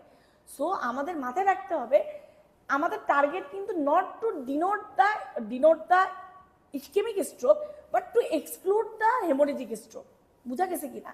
মানে আমার মেইন টার্গেট এটা না যে আমি হেমোরেজিক স্ট্রোক মানে ইস্কেমিক স্ট্রোক ডায়াগনোসিস করে ফেলবো, এটা না। কারণ ইস্কেমিক স্ট্রোক সিটিতে ডায়াগনোসিস করতে হইলে সময় লাগে, ঠিক আছে, 6 ঘন্টা লাগে আপনার চেঞ্জ আসতে। বাট হেমোরেজ আছে কিনা, whether there is haemorrhage or not, এটা আপনাকে বের করতে হবে। এটার জন্যই আপনি করবেন হচ্ছে নন কন্ট্রাস্ট সিটি, কথা শুনেন, নন contrast, not with contrast. Mention 3 imaging finding of acute cerebral infraction, খুবই ইম্পর্টেন্ট কোশ্চেন, বারবার আসে। এবং এটাতে একটা সুবিধা হচ্ছে, এই কোশ্চেনের একটা সুবিধা আছে, এবার যারা আনসার করছে তাদের জন্য এই কোশ্চেন আমি বলবো যে খুব সুন্দর একটা কোশ্চেন। আপনি চাইলে এমআরআই ফিচারও দিতে পারবেন, সিটির ফিচারও দিতে পারবেন, আপনার যা মন চায় তা দিতে পারবেন। কিন্তু আমাদের সময় কোশ্চেন আসছিল mention 3 city findings of acute cerebral infraction. ওমা, তাহলে মানে আমার সিটিটাই দিতে হবে। আবার লিখছে mention 3 MRI feature of mention 3 MRI feature of ischemic stroke অথবা acute infarction। তার মানে আমাকে তাহলে এমআরআই ফিচার দিতে হবে। কিন্তু আপনাদের এবার যে কোশ্চেনটা আসছে, আপনার যেটা মন চায় আপনি সেটা দিতে পারবেন, মানে সমস্যা নেই, কারণ ইমেজিং ফিচার চাইছে। তাহলে loss of grey and white matter differentiation, sulcal effacement due to cerebral oedema, hyperdense MCS sign. আপনার যদি আরও, এটা কিন্তু অসবর্নে খুবই সুন্দর আছে, আমি আপনাদেরকে বলবো যে আপনারা স্ট্রোক মানে ইনফ্রাক্টটা অসবর্ন থেকে পড়বেন, পুরান অসবর্নটা, ঠিক আছে, নতুনটা না, পুরান যে অসবর্ন আছে না সেখান থেকে পড়বেন। হ্যাঁ, এবার পরের কোশ্চেন ছিল mention earliest MRI finding of acute ischaemic stroke. খুবই ইজি, আমি আপনাদেরকে বলছি যে আমরা যখন সিটি করি আমাদের মেইন মোটো থাকে কি, আমরা কি করা, স্ট্রোক ফাইন্ড করা, ইনফ্রাক্ট ফাইন্ড করা, নো, আমাদের মেইন মোটো থাকে টু এক্সক্লুড দ্য হেমোরেজ। এখন আমি যদি আপনাকে বলি ঠিক আছে তুই তো হেমোরেজ স্ট্রোক করলি, এখন তুমি একদম শিওর হয়ে যাও যে এটা অ্যাকিউট ইনফ্রাক্ট মানে ইনফ্রাকশন, নট হেমোরেজিক, সেটা তুমি কিভাবে করবা, সেটা আমরা করবো ডিডাব্লিউ। কিন্তু আমরা তাইলে বলতে পারেন যে আপু তাহলে আমরা শুরুতেই ডিডাব্লিউআই করি না কেন? শুরুতে আমরা ডিডাব্লিউআই করি না কেন, ওই যে আমার সেকেন্ড কথা যে CT scan is easily available and time consuming কম, মানে খুব তাড়াতাড়ি হয়ে যায়, ফাস্ট এক্সাম টেস্ট করতে পারবেন আপনি, দ্যাটস ওয়াই আমরা সিটি করি প্রথমে। হ্যাঁ, তাহলে আমরা যদি এমআরআই করি, আর্লিয়েস্ট এমআরআই ফিচার আমরা কোনটাতে পাবো, কোন সিকোয়েন্সে, সেটা হচ্ছে diffusion restriction on DWI seen as hyperintensity on DWI which corresponding to hyperintensity on ADC map। দেখেন এখানে আমরা কি পাচ্ছি, এখানে আমরা হাইপার ইন্টেন্সিটি পাচ্ছি এবং পাশের ছবির ঠিক একই জায়গায় আমরা কি পাচ্ছি, এডিসিতে হাইপার ইন্টেন্সিটি পাচ্ছি। এবার চলে আসছি 3D-তে। আর 6 month old female baby came with complaint of passage of red current jelly stool, একদম সোজা আপনার কি ডায়াগনোসিস কি, ইন্টারসাসেপশন। আচ্ছা, পরে বলছে with imaging modality should be used first, কথা কিন্তু first, and what will be the finding in transverse and longitudinal scan. যেহেতু ফার্স্ট বলছে তাহলে আপনি বলেন ফার্স্টে কি আপনি সিটি স্ক্যান করবেন পেশেন্টটাকে? নো, ফার্স্টে আপনি আলট্রা করবেন, এবং আলট্রাতে আপনাকে ট্রান্সভার্সলি কি পাবেন এবং লঙ্গিটিউডিনালি কি পাবেন সে জিজ্ঞেস করছে আপনাকে। ট্রান্সভার্সলি আমরা পাবো হচ্ছে the transverse view demonstrate the target অথবা ডোনার সাইড, টার্গেট এবং ডোনার সাইন পাবো with a bowel in bowel appearance, মনে হবে যে একটা বাওয়েলের ভিতরে আরেকটা বাওয়েল ঢুকে গেছে। ইন্টারসাসেপশন কি হয়? Telescoping of one bowel into the another bowel, ঠিক আছে? তার মানে একটা বাওয়েলের ভিতরে আরেকটা বাওয়েল কি হয়ে যাবে? ঢুকে যাবে। আচ্ছা, consisting of consecutive hypo and echogenic layer, মানে একটা হচ্ছে হাইপো একটা হচ্ছে ইকোজেনিক, এরকম লাগবে। আমরা যদি এই ছবিটা দেখি, আপনি এই ছবিতে কি দেখতেছেন? Ultrasound image of the right lower quadrant in a 4-month-old boy, ছবি from Shatton with ileocholic intersubsection demonstrates the target or donor sign. এই যে this is the target এবং donor sign, hypo hyper এরকম একটা সাইন পাবো আমরা। আর সিউরো kidney পাবো longitudinal ভিউতে, তাহলে ডোনার অথবা টার্গেট সাইন পাবো হচ্ছে আমরা ট্রান্সভার্স ভিউতে, আর সিউরো কিডনি পাবো হচ্ছে লঙ্গিটিউডিনাল ভিউতে with a fat containing mesentery trapped within the intersusception mimicking the renal hilum and the edematous surrounding bowel resembling the renal cortex। এত কিছু বুঝি না, this is the pseudo kidney sign। দেখেন এটা দেখতে অনেকটা কিডনির মতো লাগতেছে, কিন্তু এর চেয়ে সুন্দর কিন্তু ছবি আমরা পাই, ঠিক আছে? এই যে ভিতরে যে সাদা সাদা দেখতেছেন যেটা মনে হচ্ছে renal hilum, this is not the hilum, this is mesentery which is trapped between the bowel loops, বায়োলুপসের ভিতরে সেটা কি হয়ে গেছে? ট্র্যাপড হয়ে গেছে। কথা বুঝতে পারছেন? তাহলে আপনার পরীক্ষায় যদি আসে যে আলট্রাসোনোতে আপনি ইন্টারসাসেপশনে কি পাবেন, তাহলে লঙ্গিটিউডিনালে ট্রান্সভার্সে পাবেন হচ্ছে টার্গেট সাইন অথবা ডোনার সাইন, আর লঙ্গিটিউডিনাল পাবেন হচ্ছে pseudo kidney sign. Right name of two developmental anomaly, right? Name of two developmental anomaly of fusion of kidney, খুবই ইজি। একটা হচ্ছে ক্রস হর্সু কিডনি, আর একটা হচ্ছে ক্রস ফিউজড এক্টোপিয়া। এবার 3E নাম্বারে আসি। A 60 years old patient of CLD came with a large mass in right hemithorax of chest X-ray। আচ্ছা, তাহলে রাইট হেমিথোরাক্স তার মানে বুকের মধ্যে, তাই তো? আচ্ছা, আপনাকে কিন্তু ডিডি চাই নেই, তাই না? আপনাকে চাইছে which imaging modality will you use for biopsy, ঠিক আছে? এখন ডিডি চাইলে আমি চিন্তা করতেছিলাম যে ডিডি চাই নাই, বাট ডিডি যদি চাইতো তাহলে কি হইতো? দেখেন সিএলডির পেশেন্ট, ঠিক আছে, তার রাইট হেমিথোরাক্সে একটা ম্যাস আছে, লার্জ ম্যাস আছে, ঠিক আছে? হইতে পারে যে সেটা এইচসিসি হয়ে সেটা ডায়াফ্রামেটিক ইনভেশন হয়ে চেস্টে চলে গেছে, মেটাস্ট্যাটিক টু চেস্ট, অথবা ইনভেড দ্য চেস্ট ওয়াল, মানে চেস্টে চলে গেছে, ঠিক আছে? আমরা কিন্তু ডিএমসিতে এরকম একটা কেস পাইছিলাম, সিএলডির একটা পেশেন্ট, তার হচ্ছে এইচসিসি লিভারে, এবং সেটার এক্সটেনশনটা চলে গেছে কোথায়? লাংসে, বুঝছেন? সেটা আমি পেতে পারি, অথবা আমি মেটাস্টেসিসও পাইতে পারি, ঠিক আছে? তো এটা হচ্ছে কথা। এখন আমাদের কোয়েশ্চেন সেটা ছিল না, আমাদের কোয়েশ্চেন ছিল which imaging modality will you use for biopsy, ঠিক আছে? এখানে হচ্ছে ultrasono guided or CT guided biopsy আপনি লিখবেন। আপনি যদি বলেন না আমি এভাবে লিখতে চাই না, তাহলে আপনি ইমেজ গাইডেড বায়োপসি লিখতে পারেন। আলট্রাসোনো সিটি কথা না মেনশন করে image guided biopsy. What are the pre procedure investigation for this patient, এবং এটাও এই প্রত্যেকটা পয়েন্টও নেওয়া হয়েছে কোথায় থেকে বলেন তো? শাটন থেকে। তো শাটনের বাইরে কিন্তু আপনাদের কিচ্ছু পড়তে হবে না। তাহলে প্রি প্রসিডিউর ইনভেস্টিগেশন আমরা কি কি করতে পারি? প্রথম যে ইনভেস্টিগেশন আমি করবো সেটা হচ্ছে পিটি আইএনআর, তারপর হচ্ছে প্ল্যাটিলেট কাউন্ট, হিমোগ্লোবিন, এছাড়া, ঠিক আছে, এছাড়া আপনি এগুলোও লিখে দিয়ে আসতে পারেন। Activated partial thromboplastin time or NT10A testing recommended for patient receiving unfractionated heparin. Thromboelastography levels are recommended for patients with cirrhosis.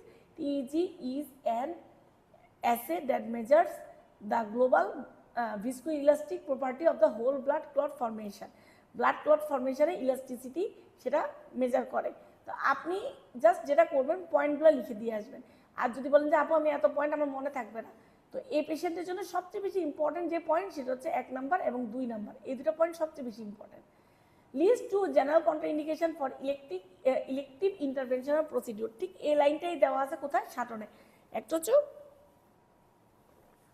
আমি 3টা পয়েন্ট নিয়ে আসছি যেহেতু শাটনে ছিল। একটা হচ্ছে আনকারেক্টেবল কোয়াগুলোপ্যাথি, যে তার হচ্ছে কোনোভাবে ব্লিডিং বন্ধ হয় না, ongoing sepsis before any stenting, কোনো স্ট্যান্ডিং করার আগেই তার হচ্ছে sepsis. Ascites when abdominal biopsy required, দেখা গেলো যে তার পেটের মধ্যে অনেক পানি, ঠিক আছে।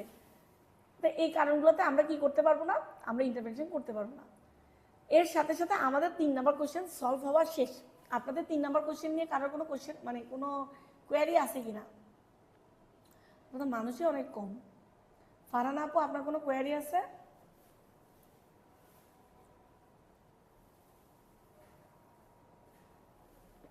যেহেতু কারো কোনো কোয়ারি নেই, আমি 1 নম্বর কোশ্চেন সলভ করা শুরু করি। 1 নম্বর কোশ্চেনে ছিল, আচ্ছা এর আগে এইচআরসিটি নিয়ে বলি। এইচআরসিটি পড়ে যাবেন যাবেন যাবেন, এখান থেকে বিভিন্ন রকমের কোশ্চেন আসবে, ডিরেক্ট কোশ্চেন, ইনডিরেক্ট কোশ্চেন আসবেই। সো এইচআরসিটি মিস দেওয়া যাবে না। আর এইচআরসিটি বলেই চলে আসে কার কথা? আইএলডির কথা। 60 years old smoker presented with progressive dyspnea and clubbing and advice for HRCT test. প্রথমে আসেন এইচআরসিটি। আমার এই আনসারটাও নেওয়া কোথায় থেকে? সাটন থেকে। এইচআরসিটি কোথায়? এইচআরসিটি ফুল ফর্মটা আমরা আগে লিখি, high resolution computed tomography. Thin section image 1 to 1.25 millimeter are reconstructed with high frequency reconstruction algorithm using a small field of view, including rib to rib coverage। মানে রিব টু রিব কাভারেজ মানে কি, যে আমার right সাইডের rib থেকে শুরু করে left সাইডের রিব পর্যন্ত পুরাটা কাভার করতে হবে। অর অ্যাসেসমেন্ট অফ ডিফিউজ, এখানে আসলে অর হবে না, ফর হবে, হ্যাঁ। For assessment of diffuse parenchymal and small airway diseases high resolution CT is performed. তাহলে এখানে আমরা ইউজ করি হাই ফ্রিকোয়েন্সি রিকনস্ট্রাকশন অ্যালগোরিদম। ভালো করে শুনেন, high frequency reconstruction algorithm with small field of view. আমার পরীক্ষা আসছিল হচ্ছে এইচআরসিটির ফিল্ড অফ ভিউটা কেমন হবে, সরি এইচআরসিটির প্রোটোকলটা কেমন হবে। সেখানে প্রোটোকল তাহলে আপনি কি লিখবেন? এই যে কথাটা বলছি এটা পড়লে কিন্তু অনেক প্রোটোকলে অনেক কিছু চলে আসে। একটা হচ্ছে থিন স্লাইস, 2 নাম্বার হচ্ছে যে স্মল ফিল্ড অফ ভিউ, ঠিক আছে, হাই ফ্রিকোয়েন্সি রিকনস্ট্রাকশন অ্যালগোরিদম, এরকম, বুঝছেন। Write down 4 indication of HRCT scan of chest. 4টা ইন্ডিকেশন আছে। একটা হচ্ছে evaluation of the interstitial lung disease, ILD. 2 number হচ্ছে ব্রঙ্কিয়েক্টেসিস, সার্কোইডোসিস, সিলিকোসিস। আপনি যদি আরও চান আরও দিতে পারেন। Write down the type of radiographic change and pattern in ILD. এটা আমার বারেও আসছে, আমার আগেবারও আসছে, এবারও আসছে। মিড টার্মের কোশ্চেন কিন্তু রিপিট হয়, বুঝছেন। কোশ্চেন রিপিট মানে কি, হুবাও না হলেও আপনার টপিক অথবা কিছু ওই রিলেটেড কিছু রিপিট হবেই। তাহলে প্রথমে হচ্ছে ground glass opacity, honeycombing, reticulonodular pattern, crazy paving, bronchiectasis, ঠিক আছে। আমি আপনাদের জন্য 5টা লিখছি, আপনারা যদি আরও কিছু লিখতে চান লিখতে পারেন। যেমন রেটিকুলো নোডুলার জায়গায় রেটিকুলার নোডুলার আলাদা লিখতে পারেন, মোজাইক অ্যাটিনিউশন দিতে পারেন, যার যেটা ভালো লাগে। 1B, a pregnant lady at her 12th weeks of gestation complaining uterine and কেন আসছে ইউটেরাইন মানে আচ্ছা এটা বাদ দেন, পিবি ব্লিডিং, ঠিক আছে। ও আচ্ছা ইউটেরাইন অ্যান্ড পিবি ব্লিডিং, আচ্ছা মানে তার ব্লিডিং হইতেছে, মেন কথা হচ্ছে এটা। তাহলে মেনশন 4 কজ। আপনাদের কি মনে হয় 4টা কজ কি হইতে পারে বলেন তো?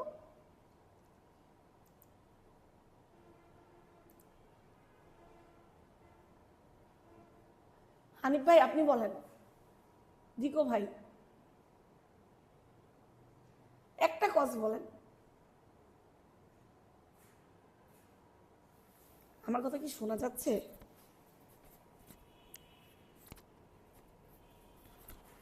কেউ আমার কথা শুনছে না।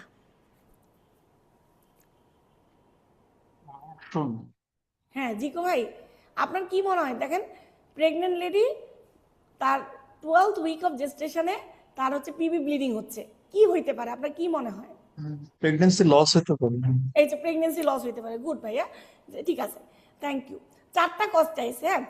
আপনি দেখবেন যে আপনাদের আমাদের সাটনের টেবিল নাম্বার 47.4 চ্যাপ্টার 47-এই আছে, ফার্স্ট ট্রাইমেস্টার যে চ্যাপ্টারটা আছে সেখানে দেখবেন কজগুলো দেওয়া আছে, যে ultrasound evaluation of the first trimester bleeding. এটা তো ফার্স্ট ট্রাইমেস্টার ব্লিডিং, তাই না?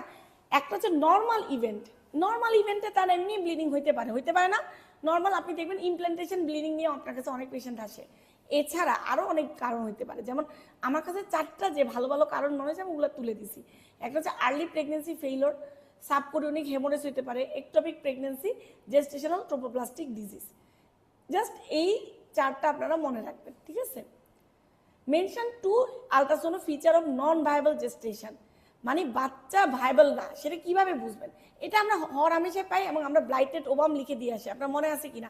আমরা কিন্তু মিন স্যাক ডায়ামিটারটা মাপি, দেখি যে ওমা 25-এর বেশি হয়ে গেছে, 27, 28, 30, হ্যাঁ, কিন্তু ভিতরে কোনো এমব্রায়ো নাই, তাহলে আমরা কি লিখি? Blighted ovum.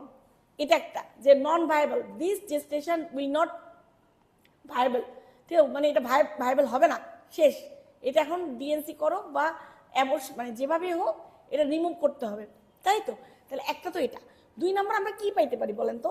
আমরা আলট্রা করলাম, আপনি চিন্তা করবেন, নিজের সাথে চিন্তা করবেন, আমি আলট্রা করলাম, আলট্রা করার পর আমি দেখলাম যে সিআরএল হচ্ছে 7-এর বেশি, ঠিক আছে, সিআরএল 7-এর বেশি, মোটামুটি তার জেস্টেশনাল এইজ কিন্তু অনেক বেশি হয়ে যাওয়ার কথা, কিন্তু ওমা তার কার্ডিয়াক পালসেশন এখনও আসে নাই, তাহলে আমরা এটা কি বলতে পারি? আমরা এটাকে নন ভায়াবল বলতে পারি, যে এটা আর তার কার্ডিয়াক পালসেশন আসবে না।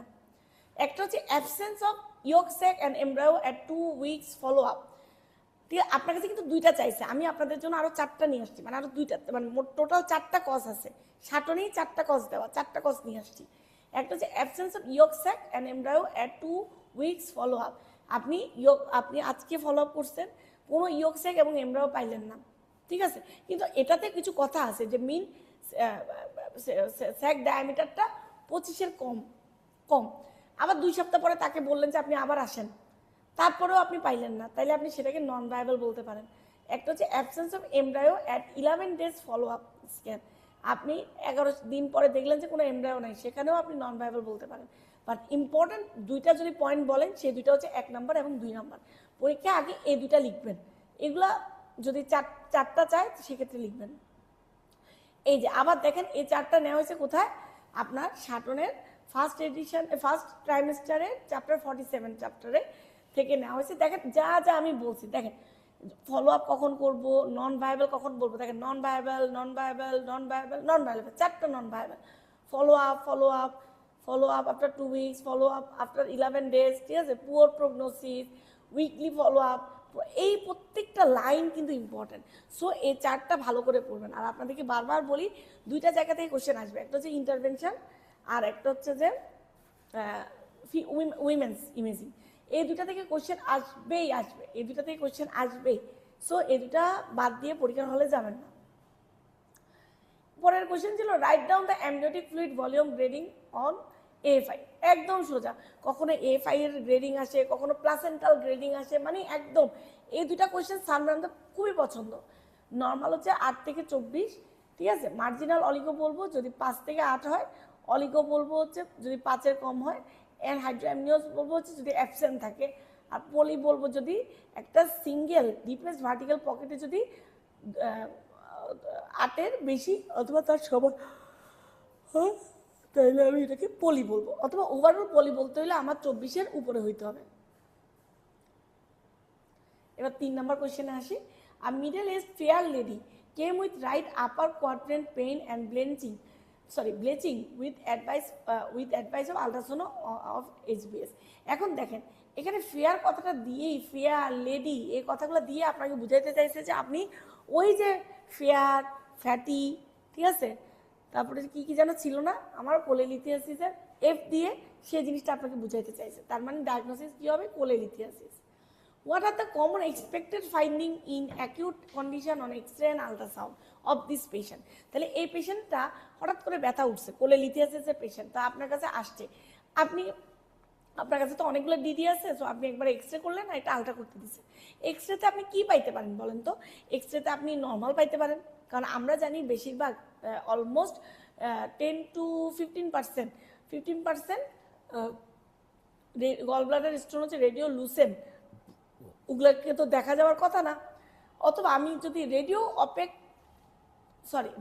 অপেক মাত্র 15 to 20%, 10 to 15 অথবা 15 to 20% যাই বলেন, এরা হচ্ছে রেডিও অপেক, আর rest of the gall bladder stone হচ্ছে রেডিও লুসেন। তাহলে ইউজুয়ালি নর্মাল আমরা পাইতে পারি, occasionally radio opaque gall stone পাইতে পারি। আচ্ছা, এবার হচ্ছে আলট্রাসাউন্ড। আলট্রাসাউন্ডে তো ফাইন্ডিংয়ের কোনো ইয়া নাই, সীমা নাই, ঠিক আছে। আলট্রাসাউন্ডে আপনি অনেক ফাইন্ডিং পাইতে পারেন, ঠিক আছে।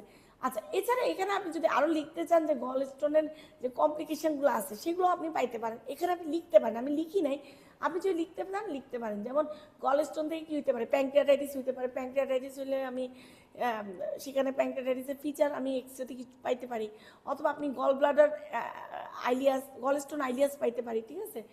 এই জিনিসগুলো আপনি লিখতে পারেন, বাট না লিখলেও সমস্যা নেই, এই দুটা পয়েন্ট আপনার লিখতে হবে। আলট্রাসাউন্ডে তো মানে ফাইন্ডিংয়ের কোনো শেষ নাই। আমরা গল ব্লাডারটা কেমন পাবো, আপনিই বলেন। গল ব্লাডারটা আমি যদি ভিতরে স্টোন পাবো, স্টোনে এটা শ্যাডো দিবে, গল ব্লাডার ওয়ালটা থিকেন পাবো, 3-এর বেশি হয়ে যাবে, পেরিকোলিসিস্টিক কালেকশন থাকবে, distended gall bladder, positive Murphy's sign. আর কালার ডপলার যদি দিই তাহলে আমি স্টোনের মধ্যে কি পাইতে পারি, টুইঙ্কলিং আর্টিফ্যাক্ট পাইতে পারি, ঠিক আছে। টুইঙ্কলিং আর্টিফ্যাক্ট পাইতে পারি, যে কোনো স্টোনে যদি আমি কালার দিই তাহলে টুইঙ্কলিং আর্টিফ্যাক্ট হয়। এছাড়া পুরা গল ব্লাডারের যদি লুমেনটা, পুরা গল ব্লাডারের লুমেনটা যদি কোনোভাবে স্টোন দিয়ে ভরা থাকে, তাইলে এই দেখেন গল ব্লাডারের লুমেনই দেখা যাচ্ছে না, স্টোনের শ্যাডোর জন্য গল ব্লাডারের লুমেনটাই আমি ঠিকমতো বুঝতেছি না। This is call wall echo shadow অথবা west shadow, WES, west shadow, ঠিক আছে। এবং আমার পরীক্ষা আসছিল এটা, আমার যে আমরা কতবার আপনাদের জন্য সলভ করেছি, আমার পরীক্ষা আসছিল যে গল স্টোনে আমরা কি পাইতে পারি। তাহলে গল স্টোনে আমরা যে স্পেশাল জিনিস পাইতে পারি সেটা হচ্ছে ওয়াল ইকো শ্যাডো কমপ্লেক্স। তাহলে পুরা গল ব্লাডারটা কি হয়ে থাকবে, গল ব্লাডারটা স্টোন দিয়ে ভরা থাকবে, এবং এর শ্যাডোর ফলে আমাদের গল ব্লাডারের ভিতরের যে স্টোনগুলো সেগুলো গল ব্লাডারটাকে সুন্দর মতো আমি ডেলিমিনেট করতে পারবো না। Write two common cause of non visualisation of gall bladder on ultrasound, খুবই সুন্দর কোশ্চেন। আপনি আলট্রাসাউন্ড করলেন, আপনি আলট্রাসাউন্ড করে কোনো গল ব্লাডার পাইলেন না, কি হইতে পারে আপনি বলেন। একটা হচ্ছে তার কোলেসিস্টেক্টমি হয়ে আছে, তাহলে পাবেন কেমনে। 2 নম্বর হচ্ছে সে খেয়ে আসছে কন্ট্রাক্টেড গল ব্লাডার, তাহলে পাবেন কেমনে। আরেকটা হচ্ছে আপনি যদি বলেন যে একটোপিক অত ইন্ট্রাহেপাটিক গল ব্লাডার, সেটাও আপনি বলতে পারেন। এবার হচ্ছে 1D, R 20 years old male patient with history of fatigue and shortness of breath, previous history of pain and joint pains, chest X-ray shows cardiomegaly. Okay, how is left border formed in chest X-ray PA view from above downward? এটা সোজা question. Aortic নাকেল থাকে, তারপর pulmonary বে থাকে, তারপর হচ্ছে left atrial appendix, তারপর হচ্ছে left ventricle. Write 3 sign of left atrial enlargement in chest X-ray, ঠিক আছে, খুবই সোজা, ঠিক আছে। পরীক্ষায় কার্ডিওভাস্কুলার থেকে দুইটা জিনিস সবচেয়ে বেশি ইম্পর্টেন্ট, একটা হচ্ছে ASD আর একটা হচ্ছে MS, ঠিক আছে। এছাড়া বাকিগুলো একটু একটু হালকা হালকা করে পড়ে যাবে। তাহলে দেখেন, আমার যদি লেফট অ্যাট্রিয়াল এনলার্জমেন্ট হয় তাহলে আমরা কি চিন্তা করতে পারি, MS is a cause of right. আমার পরের কোশ্চেনই হচ্ছে write 1 common cause of left atrial enlargement হচ্ছে MS। তাহলে আমরা কি পাইতে পারি, একটা হচ্ছে double density sign on right heart border, right heart বর্ডারে ডাবল ডেন্সিটি সাইন পাবো। লেফট বর্ডারটা কি হয়ে যাবে, স্ট্রেটেন্ড হয়ে যাবে, ক্যারিনাটা প্লেইং হয়ে যাবে, মানে একটা একটা থেকে দূরে সরে যাবে। আর প্রমিনেন্ট লেফট অ্যাট্রিয়াল অ্যাপেন্ডিসিস, ঠিক আছে, মানে পালমোনারি হাইপারটেনশন যদি হয় তাহলে লেফট অ্যাট্রিয়াল অ্যাপেন্ডিসটা কি হয়ে যাবে, প্রমিনেন্ট হয়ে যাবে।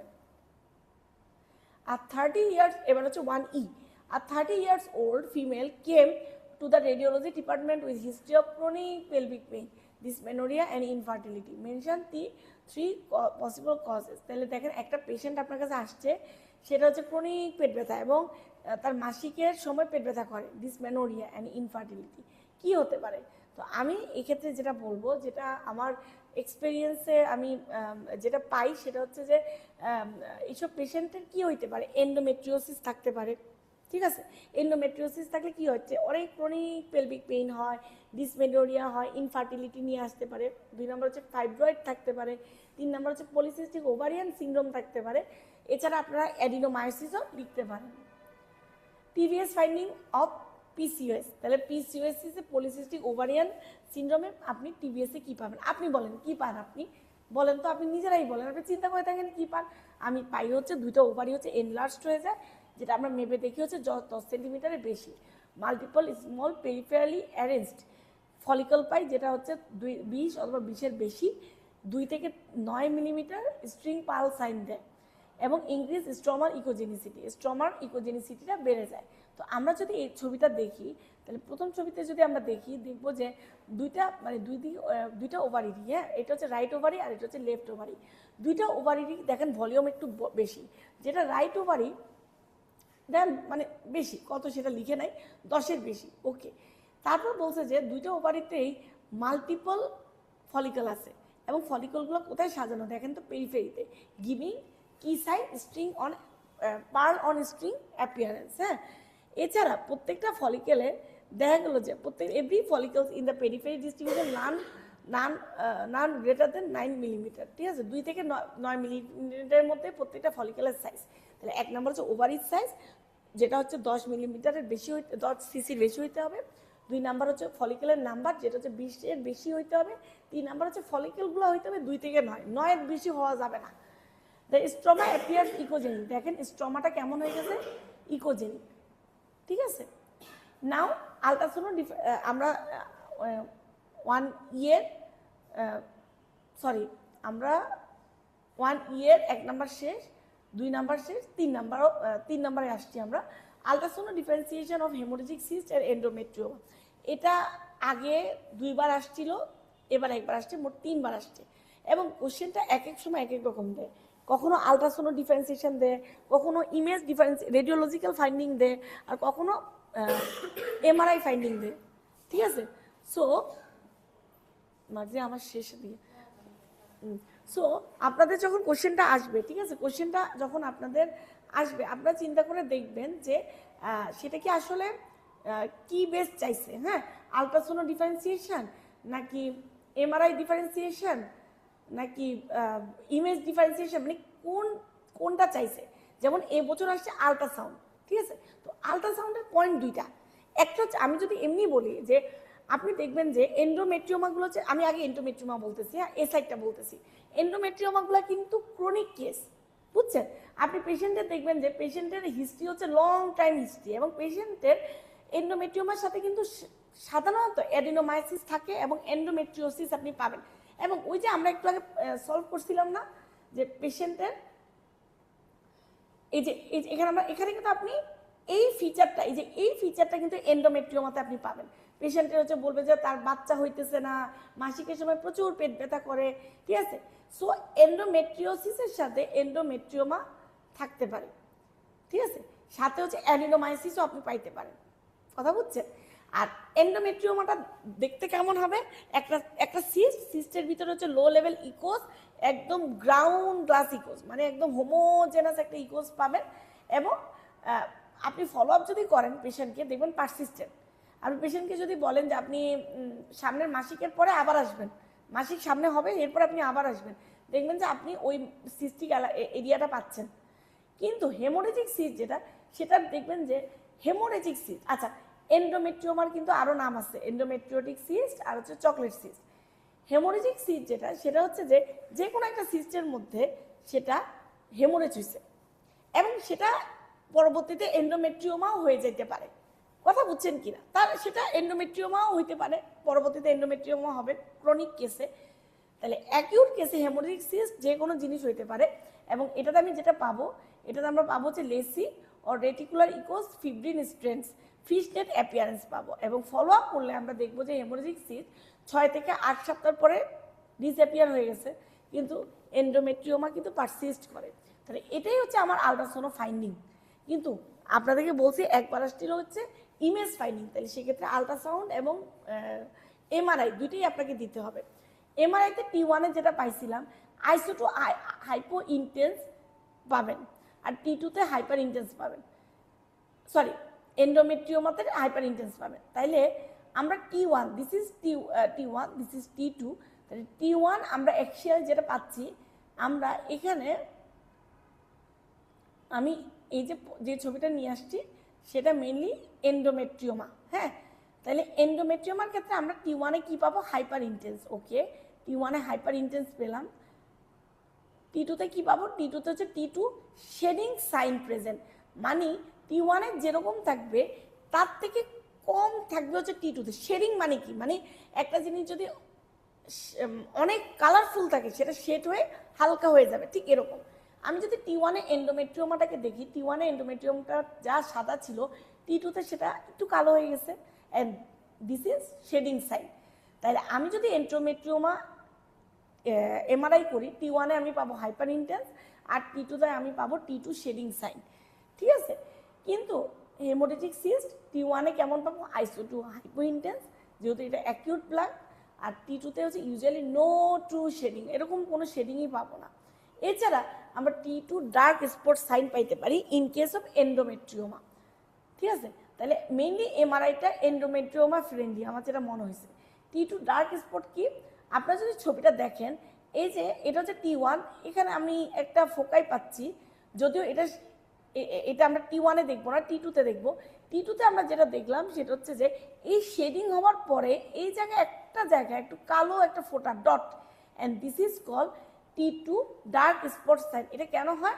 Due to accumulation of the haemosiderin. আমি আপনাদেরকে বলছি endometrioma is a chronic case, so এখানে কি হয়, হেমোসিডানিন ডিপোজিট হয়, ঠিক আছে? হেমোসিডানিন ডিপোজিট হয়ে সে কি হয়ে গেছে দেখেন, সেটা একটা এই যে এখানে একটা ডট সাইন তৈরি করছে। That's all, thank you so much. আপনাদের কারো কোনো কোশ্চেন আছে কিনা?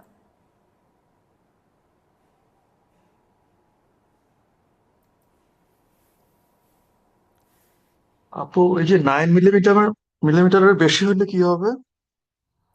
ভাই আবার বলেন তো। পিসিওএস এ আমরা যে 9 মিলিমিটার একটা কাট অফ সাইজের হ্যাঁ হ্যাঁ, ফলিকল এটা গুলো, ফলিকল ওইটা না? ভাইয়া, হ্যাঁ হ্যাঁ, তো ফলিকল। 9-এর বেশি যে হওয়া যাবে না, 9-এর বেশি হলে তখন কি করবো?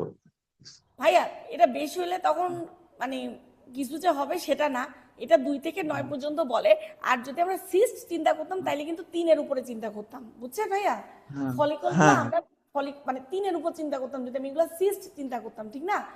তো অনেক সময় হ্যাঁ এমনও হয় যে ভাইয়া, আমি আপনাদেরকে বলি যে অনেক সময় এমনও হয় যে একটু আগে আপনাদেরকে এন্ডোমেট্রিওমা দেখাইছি না, অনেক সময় এমন হয় যে ওভারির মধ্যে, ওভারির যে ফলিকেল, ঠিক আছে, ফলিকুলার মানে ফলিকেলগুলা সেগুলো একটু মানে দেখা গেলো ফলিকেল না, সেটা একটু বড় বড়, সেগুলোর ভিতরে হচ্ছে আপনি গ্রাউন্ড গ্লাস ডেন্সিটি পাইতে পারেন, ঠিক আছে? তো সেক্ষেত্রে সেটা আবার এন্ডোমেট্রিওমা চলে যায়। কিন্তু আপনি সেটাকে পিসিওএস বলতে হলে অবশ্যই তার রেঞ্জ থাকতে হবে 2 থেকে 9 মিলিমিটার, কথা বুঝছেন? সেক্ষেত্রে আপনি ওই দশ হ্যাঁ হ্যাঁ মিলিমিটার 10 মিলিমিটার পর্যন্ত নেওয়া যাবে না, 2 থেকে 9 মিলিমিটার হইতে হবে। সবগুলো সিমিলার সাইজ হইতে হবে এবং ফলিকুলের নাম্বার হইতে হবে হচ্ছে 20-এর বেশি অথবা 20-এর সমান, এবং ওভারির সাইজ হইতে হবে 10-এর উপরে। আমরা আগে এটাকে 20-এর জায়গায় 12 বলতাম, ঠিক আছে? এখন কিন্তু এটা আমরা 20 বলি, এটা মনে রাখতে হবে। নতুন সাটনে কিন্তু এটা 20, হ্যাঁ? আর ঠিক আছে, মাঝখানে থ্যাংক হচ্ছে ইউ। সেন্ট্রাল ডেন্সিটি থাকবে, হ্যাঁ?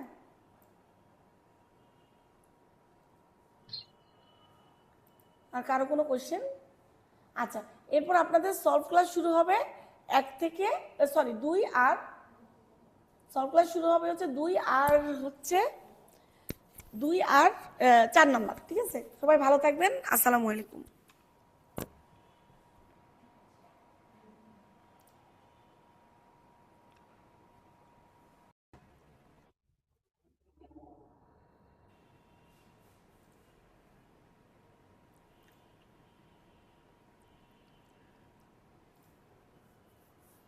আসসালামু আলাইকুম সবাইকে। রেকর্ড তো শুরু হয়ে গেছে না? আসসালামু আলাইকুম সবাইকে। সবাইকে এবারের লাস্ট যে সেশনের আমাদের মিড টার্মের এসএকিউ হয়েছে তার 2 এবং 4 নাম্বার কোশ্চেনের সলভে আমি ওয়েলকাম জানাচ্ছি। আমি ডক্টর মার্জিয়া ইসলাম, এফসিপিএস ট্রেনি হিসেবে আছি রেডিওলজি অ্যান্ড ইমেজিংয়ে। আচ্ছা, শুরুতেই যেটা আপুও বলে গিয়েছেন আপনাদেরকে যে এবারে কোশ্চেন অ্যানালাইসিস করে আসলে আমরাও সলভ করার সময় দেখেছি যে ম্যাক্সিমাম মানে কি অলমোস্ট শুধু 1-2টা প্রশ্ন আমি দেখেছি যে যেগুলোর মার্কস হয়তো 1 নাম্বার এরকম, ওগুলো হয়তো হয়তো সাটনে থাকতেও পারে কোনো চিপা চোপার মধ্যে, কিন্তু মানে অলমোস্ট ম্যাক্সিমাম কোশ্চেনই সাটন বেসড আসছে। সাটন বেসড একদম ফুললি সাটন, হয় সাটনের কোনো লাইন, ভিতরের লাইন অথবা সাটনের বক্স, ঠিক আছে, অথবা সাটন পড়লেই ওইটার অ্যান্সার করা যাবে, ঠিক আছে? এবং সবগুলো কেসই হচ্ছে দেখা গেছে যে আমাদের ডেইলি ক্লিনিক্যালে আমরা যেগুলো পাই সেগুলো থেকেই আসছে, ঠিক আছে? কিছু কিছু হচ্ছে ক্লিনিক্যালের বাইরে একটু আসছে, কিন্তু ওইটা ক্লিনিক্যালের বাইরে আসলেও ওই টপিকটা সাটনে আছে, ঠিক আছে? তো আশা করি হচ্ছে আমরা যদি সাটনটাই ফলো করি তাহলে আমরা মানে পাশ করতে পারবো। আমাদের তো দরকার পাশ করা, হ্যাঁ? যে আমাদের 100% কমন না পড়লেও আমরা যদি সাটনটাই ভালো করে পড়ি তাহলে দেখা যাবে যে আমাদের আনকমন কোশ্চেন আসলেও একটা আইডিয়া হয়ে যায়। পড়তে পড়তে আমি যেটা মনে করি যে সিলেবাসটা পড়বেন, আপনারা পড়াশোনা করবেন, পড়াশোনা করলে হয় কি তখন আনকমন কোশ্চেন আসলেও সেটা অ্যান্সার করা যায়, ঠিক আছে? কোনো একটা রেসিডুয়াল নলেজ দিয়ে বা আইডিয়া দিয়ে অ্যান্সার করা যায়। ঠিক আছে। আচ্ছা, তো প্রথম কোশ্চেনে আমরা চলে যাই 2 A. Chest x-ray of a 25-year-old female patient reveals triangular dense opacification with air bronchogram. তাহলে এখন দেখেন কোশ্চেনগুলো ক্লিনিক্যাল টাইপের কোশ্চেন হলেও সবসময় নিচের যে মেইন কোশ্চেনটা সেটা কিন্তু ক্লিনিক্যাল মাঝে মধ্যে থাকে না। যার এক্সাম্পল হচ্ছে এটা, তো আমরা যে কোনো ক্লিনিক্যাল সিনারিও দেখলেই ভয় পেয়ে যাব না, যেটা হ্যাঁ পুরোটা কোশ্চেন ভালো মতো দেখবো। তো এটাতে দেখি যে ক্লিনিক্যাল সিনারিও দেখলেও ভয় পাওয়ার কিছু নেই, নিচের দিকে দেখবো, যদিও এটা ক্লিনিক্যাল সিনারিও হিসেবে আসলেও আশা করি আমরা সবাই অ্যান্সার করতে পারতাম। হ্যাঁ, তাহলে প্রথমে এখানে দেখি 2 এর প্রথম কোশ্চেনটা কি, how air bronchogram is formed. Air bronchogram sir ম্যাডামদের খুব পছন্দের কোশ্চেন, যে এয়ার ব্রঙ্কোগ্রাম কি, নিউমোনিয়া কি, ঠিক আছে, কিভাবে বুঝবো। হ্যাঁ, তাহলে নিউমোনিয়াতে কি থাকে, প্রিজার্ভড ইয়া থাকে, ঠিক আছে, এয়ার স্পেস থাকে। আর এয়ার ব্রঙ্কোগ্রামে কি থাকে, যে ডেন্স যে এয়ার স্পেসটা থাকে তার এগেনস্টে আমরা এয়ার ওয়েগুলো দেখতে পারি, ঠিক আছে, ডেন্স এয়ার স্পেসের এগেনস্টে এয়ার ওয়েগুলো দেখতে পারি। তাহলে ডেন্স এয়ার স্পেস কি, যেটাকে আমরা বলি কনসোলিডেশন। আমরা এয়ার ব্রঙ্কোগ্রাম কিসে দেখি, কনসোলিডেশনেই তো দেখি, তাই না। মানে 1 নম্বরে যদি বলি যে হচ্ছে 1 নম্বর প্রথম সবাই কিন্তু কনসোলিডেশনে বলি। তাহলে কনসোলিডেশনের সংজ্ঞা কি, যে রিপ্লেসমেন্ট অফ এয়ার, হ্যাঁ, বাই ফ্লুইড অথবা হচ্ছে সলিড অথবা হচ্ছে পাস সেল ব্লাড, ঠিক আছে, এগুলো দিয়ে যদি replacement of air in air space, তাহলে সেটাকে আমরা বলি কনসোলিডেশন, তাই না। আর এয়ার ব্রঙ্কোগ্রাম কি, ওই সলিড এয়ার স্পেসের এগেনস্টেই যখন হচ্ছে এয়ারওয়ে থাকে সেটাকে আমরা বলি এয়ার ব্রঙ্কোগ্রাম। তাহলে right down 4 common causes of air bronchogram, এটাও পুরো শাটনেরই বক্স। দেখা যাবে যে শাটনের বক্সও আছে, এটা ভিতরেও আছে, এয়ার ব্রঙ্কোগ্রাম যেই জায়গায় সেখানেই ওইটা আছে কজ, এবং বক্সে যেটা শাটনের যে ডিডির চ্যাপ্টারটা, সেই ডিডির চ্যাপ্টারে দেখবেন যে অ্যাকিউট কনসোলিডেশন এবং ক্রনিক কনসোলিডেশন, যেটাই কনসোলিডেশন সেটাই আমাদের এয়ার ব্রঙ্কোগ্রাম, ঠিক আছে। আচ্ছা, এখন বলেন, আপনি তো চলে যাবেন। আচ্ছা, একটু আপুর একটা পজ ছিল, আপনার আপুর কোয়েশ্চেনটা শুনে নেন। হ্যাঁ,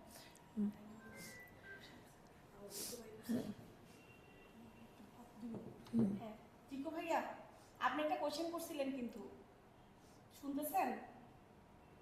হ্যাঁ আপু। হ্যাঁ হ্যাঁ, আমি একটু আনসারটা দিই। ও আচ্ছা, হ্যাঁ, একটু আনসারটা আবার একটু দিই, আমি একটু পড়ছি এটা।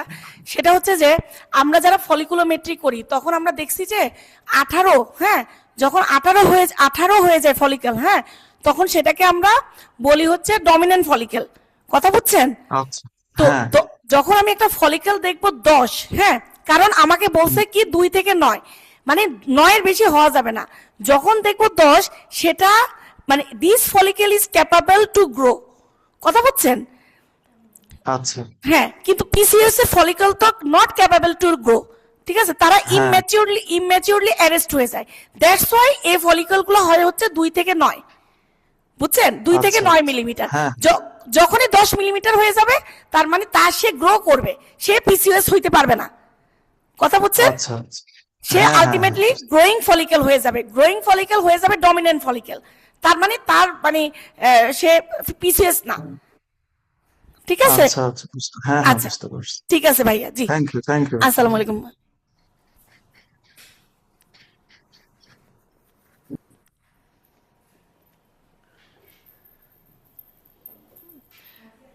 ঠিক আছে। আচ্ছা, তাহলে এয়ার ব্রঙ্কোগ্রাম যেটা আপনাদের অ্যাকিউট কনসোলিডেশন, ক্রনিক কনসোলিডেশন, ওইটার চার্টেও আছে। পাশাপাশি আপনাদের যে কনসোলিডেশন টপিকটা আছে সেখানেও ভিতরে পাবেন যে এয়ার ব্রঙ্কোগ্রামের কজ কি। আশা করি এটাও আমরা যারা রেগুলার ট্রেনিংটা হচ্ছে করি তারাও এই জিনিসগুলো অ্যান্সার করতে পারবো। দেখবেন যে আমরা কন্টিনিউয়াসলি মানে শাটনের চার্ট বলেন বা ভিতরে বলেন, যেই জায়গাতে এয়ার ব্রঙ্কোগ্রাম বা কনসোলিডেশনের কজগুলো আছে, দেখবেন আমরা অহরহ নিউমোনিয়া লিখতেছি, ঠিক আছে। তাহলে নিউমোনিয়া একটা কজ, কনসোলিডেশন হচ্ছে একটা ফিচার, ঠিক আছে, কনসোলিডেশন হচ্ছে কজ না, এটা একটা ফিচার। হ্যাঁ, তাহলে এই কনসোলিডেশন ফিচারটা বা এয়ার ব্রঙ্কোগ্রাম ফিচারটা আমরা কিসে পাচ্ছি, নিউমোনিয়া, অহরহ পাচ্ছি। তাহলে নিউমোনিয়া একটা কজ হয়ে চলে আসে। তারপর দেখবেন যে হচ্ছে স্যার ম্যাডামরা ক্লাসে কিন্তু প্রায় ট্রেনিংয়ের সময় বলে যে হচ্ছে একটা লাং ম্যাস আছে যেটা হচ্ছে কনসোলিডেশন নিয়ে প্রেজেন্ট করে, ঠিক আছে। তাহলে কি ম্যাস, সেটা হচ্ছে আমাদের অ্যাডেনোকার্সিনোমা, যেটা অ্যাডেনোকার্সিনোমাটা আমাদের কনসোলিডেশন নিয়ে প্রেজেন্ট করে। হ্যাঁ, তো দেখলে দেখা যাবে যে মনে হবে যেন কনসোলিডেশন, আসলে এটা ম্যাস, ঠিক আছে। ওইটা আমরা পরে হিস্টোপ্যাথোলজিক্যালি আমরা ইয়ে করি, ঠিক আছে, কনফার্ম করি। তাহলে এটা একটা। তাহলে আমরা পাওয়ার ডেইলি এর মধ্যে পেতে পারি। আরেকটা হচ্ছে এয়ার স্পেসে যদি হচ্ছে হিমোরেজ কন্টেন্ট হয়, ঠিক আছে, বা পালমোনারি হিমোরেজ যেটা বলি, বা যেটা বলি যে হিমোরেজ যদি বলি, তাহলে সেক্ষেত্রে আমরা কনসলিডেশন পাই, যেটা যেটা আমাদের রেগুলার ইয়েতে না, কিন্তু আমরা পড়লে এটাও আনসার করতে পারবো। আরেকটা কি, লিম্ফোমা, লিম্ফোমাও আমাদের কনসলিডেশন নিয়ে প্রেজেন্ট করে। হ্যাঁ, তাহলে এই চারটা মেইন কজ কিন্তু আমাদের মনে রাখতে হবে। এছাড়াও পালমোনারি ইডিমাটাও আমরা পাই। যদি পালমোনারি ইডিমার হচ্ছে স্পেসিফিক কিছু ফাইন্ডিংস আছে সেটা আমরা বলি, আমরা কনসলিডেশন আকারে ডেসক্রিপশন লিখি না, কিন্তু বইয়ের মধ্যে পালমোনারি ইডিমাও একটা কজ দেয়া। মেইনলি 1 নম্বরে আমরা নিউমোনিয়া দিব, ঠিক আছে। অ্যান্সার করার ক্ষেত্রে কিছু কিছু জিনিস আমরা একটু ফলো করব। 1 নম্বরে অলওয়েজ মোস্ট কমন জিনিসগুলো দেওয়ার চেষ্টা করব, যদি মনে থাকে বা কোশ্চেনটা কমন আসে। কমন আসলে সেই কমন কোশ্চেনের অ্যান্সারগুলো 1 নম্বরে অলওয়েজ আমরা মানে সিকোয়েন্সিয়ালি মোস্ট কমন জিনিসগুলো 1 নম্বরে দেওয়ার চেষ্টা করব। তো pulmonary oedema, haemorrhage, adenocarcinoma, lymphoma, নিউপ্লাসিয়ার মধ্যে এই দুইটা আমাদের কনসলিডেশন নিয়ে আসে। তারপর যেটা আমাদের write down 4 cause of fluid level in chest radiograph, এটা একদম স্পেসিফিক সাটনে পাই নাই, কিন্তু আমাদের ডেইলি এতে কিন্তু আমরা এটা পাই। হ্যাঁ, যে fluid level in chest radiograph, এখানে কিন্তু আমাদের বলেনি যে লাঙে, ঠিক আছে। যদি লাঙে বলতো তাহলে আমার একরকম অ্যান্সার হইতো। লাঙে বললে আমরা ধরেন হচ্ছে অ্যাপসেস অ্যান্সার দিতাম, লাং অ্যাপসেস, অথবা যদি বলতাম যে হচ্ছে ইনফেক্টেড ব্রঙ্কিয়াক্টিসিস, এভাবে অ্যান্সার দিতাম। হ্যাঁ, কিন্তু আমাদের এখানে চেস্ট রেডিওগ্রাফ বলছে, মানে আমরা অ্যাজ এ হোল অ্যান্সার করতে পারবো, লাঙেরটাও অ্যান্সার করতে পারবো, মিডিয়াস্টিনামেরটাও অ্যান্সার করতে পারবো, ঠিক আছে। তাহলে লাঙের ক্ষেত্রে কি হবে, লাং অ্যাপসেস বা ইনফেক্টেড ব্রঙ্কিয়াক্টিসিস এগুলো হতে পারে। তারপর যদি বলি যে প্লুরাল ক্যাভিটি হলে কি হয়, হাইড্রোনিউমোথোরাক্স, যেটাতে আমরা এয়ার ফ্লুইড লেভেল আমরা পেতে পারি, ঠিক আছে। তারপরে যদি বলি যে আমাদের মেডিয়াস্টিনামে যদি বলি, তাহলে মেডিয়াস্টিনাল অ্যাপসেস, ঠিক আছে। অথবা যদি হচ্ছে আমরা এটা এরকম একটা কোশ্চেনও কিন্তু স্যারদের খুব কম প্রিয় প্রশ্ন, যে air fluid level seen through heart. হ্যাঁ, যে চেস্ট এক্সরেতে air fluid level seen through heart দিয়ে হচ্ছে আমরা যদি এয়ার ফ্লুইড লেভেল পাই, তাহলে হচ্ছে সেখানে ডিডি কি হবে, সেখানে কিন্তু আসবে কি মেডিয়াস্টিনাল অ্যাপসেস, অ্যাকালেশিয়া, তারপর হচ্ছে আপনাদের হার্নিয়া, ঠিক আছে, ডায়াফ্রাগমেটিক হার্নিয়া, ঠিক আছে, এগুলো কিন্তু অ্যান্সার আসবে সেখানে। বা হচ্ছে প্যারাভার্টিব্রাল অ্যাপসেস, মেডিস্টিনাল অ্যাপসেসও আসবে, প্যারাভার্টিব্রাল অ্যাপসেসও আসতে পারে, ঠিক আছে। তাহলে এখানে যেহেতু চেস্ট বলেছে, তাহলে চেস্টের হিসেবে আমরা অ্যাজ এ হোল দিতে পারি যে অ্যাপসেস, তাহলে অ্যাপসেস অ্যাজ এ হোল আমরা পাশে ব্র্যাকেটে দিয়েও দিতে পারি লাং অ্যাপসেস অর মেডিস্টিনাল অ্যাপসেস, ঠিক আছে। হাইড্রোনিউমোথোরাক্স, যেটা প্লুরাল ক্যাভিটির ক্ষেত্রে আমি অ্যাজ এ হোল প্রত্যেকটা রিজিয়নই এখানে কভার করার চেষ্টা করেছি। ডায়াফ্রাগমেটিক হার্নিয়া আর একটা হচ্ছে ইনফেক্টেড ব্রঙ্কিয়াক্টিসিস, এগুলো আসতে পারে, ঠিক আছে। আর যেটা প্রথমে এয়ার ব্রঙ্কোগ্রামটা, আর শাটনে হচ্ছে এটা 339 নাম্বার পেজে, এটা এই কনসলিডেশন প্রথমটা যেটা, আর এটা যেহেতু পাইনি এটার আমি রেফারেন্সটা দিতে পারিনি। আচ্ছা, এয়ার ব্রঙ্কোগ্রাম যেটা একদম এই ডেফিনেশনটা আমরা মুখস্থ রাখবো, ঠিক আছে। এটা কোন একটা সেশনে অসপিতে আসছে, এই সেশনে আসছে হচ্ছে এসএকিউতে, ঠিক আছে। আর বিভিন্ন সময় অস্কিতেও, ভাইভাতেও স্যার ম্যাডামরা এই প্রশ্নটা করেন যে এয়ার ব্রঙ্কোগ্রাম কি, ঠিক আছে। তাহলে এয়ার ব্রঙ্কোগ্রাম কি, যে air bronchogram is formed when consolidation is associated with patent conducting airway, ঠিক আছে।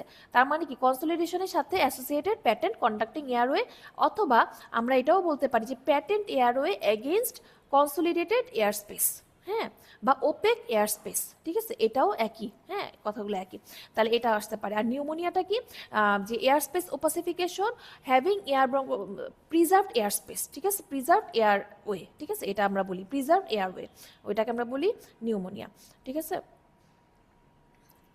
আচ্ছা, তারপরে কোয়েশ্চেন আমরা চলে যাই। 34 years old lady with history of primary infertility for 3 years was advised for hysterosalpingogram. খুব কমন কোয়েশ্চেন, এটা আগেও একটা দুইটা সেশনে আসছে। তাহলে দেখি আমরা এখানে name 3 development anomalies of the uterus causing infertility, যেটা আমরা লাস্ট ক্লাস যারা করেছেন সেখানেও আমি পড়িয়েছি। এটা মুলারিয়ান ডাক্ট অ্যানোমালি, যেটা মুলারিয়ান ডাক্ট অ্যানোমালির টাইপসের মধ্যে যে কোনো 3টা। হ্যাঁ, তো এখানেও সেম, আমি এখানে মোস্ট কমন যেগুলো সেভাবে দেওয়ার চেষ্টা করেছি, ঠিক আছে। এখানে আমরা অ্যাজ এ হোল যে অ্যাজেনেসিস দিয়ে শুরু করব এরকম না, আমরা হচ্ছে এই ধরনের কোয়েশ্চেন অ্যান্সার ক্ষেত্রে আমরা মোস্ট কমন থেকেই অ্যান্সার দেওয়ার চেষ্টা করব। যদি অল না চেত, যদি সবগুলো চেত তাহলে সবগুলো অ্যান্সার করতাম, যেহেতু 3 চাইছে সেখানে আমি মোস্ট কমন যেহেতু সেপ্টেডটা 1 নম্বরে দিলাম, ডাইডেলফিয়াস ইউটেরাস, বাইকর্নুইট ইউটেরাস, ঠিক আছে, তাহলে এই 3টা দিলাম। তারপরে যদি বলি আরও বাকিগুলো তো আছে, কিন্তু এখানে 3টা হিসেবে 3টা এভাবে বললাম সিকোয়েন্স। তারপর নেক্সট কোয়েশ্চেন হচ্ছে mention radiological modalities for evaluation of female genital tract abnormalities, ঠিক আছে। তাহলে ফিমেল জেনিটাল ট্র্যাক্ট অ্যাবনর্মালিটির ক্ষেত্রে আমরা কি করি, আমরা নর্মাল কমন যে আমাদের নলেজ দিয়ে আমরা চিন্তা করি, কি করি আমরা প্রথমেই সবসময় রেডিওলজিক্যাল মডালিটি, এখানে কিন্তু অন্য ক্লিনিক্যাল মডালিটি নাম, ঠিক আছে। তাহলে ক্লিনিক্যাল মডালিটি হলে পারভাজানাল এক্সামিনেশন আরও এগুলো আসতো। রেডিওলজিক্যাল মডালিটি কি, প্রথমেই আমরা একটা আলট্রাসোনোগ্রাম করি, তাই না?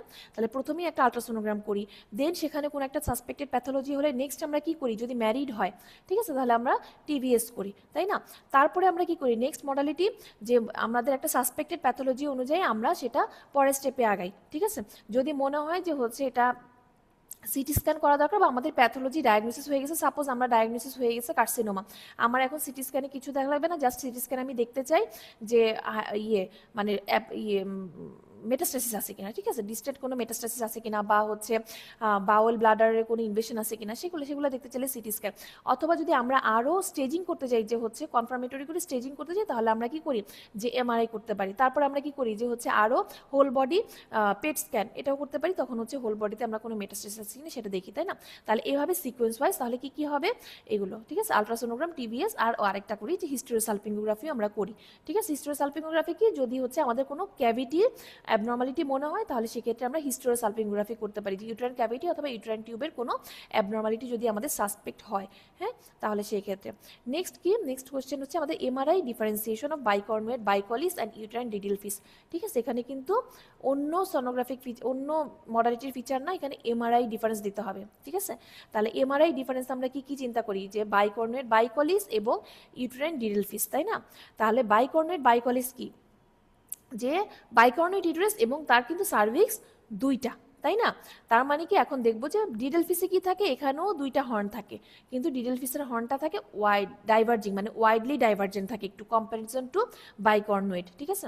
এবং ডিডেলফিসে হচ্ছে ডিপ ফান্ডাল ক্লেফট থাকে, বাইকর্নুয়েটেও ফান্ডাল ক্লেফট থাকে, ওটাও ডিপ থাকে কিন্তু মোর দ্যান 10 মিলিমিটার, আর হচ্ছে ডাইডেলফিসে আরও ডিপ থাকে, ঠিক আছে, এটাও ডিপ এটাও ডিপ, ঠিক আছে। কিন্তু দুইটার মধ্যে কম্প্যারিজন টু বাইকর্নুয়েট, ডিডেলফিসের হচ্ছে ডেপটা অনেক বেশি থাকে এবং দুইটা হর্নটা একদম সেপারেট, আপনি লাস্ট পর্যন্ত সেপারেট করতে পারবেন, ঠিক আছে।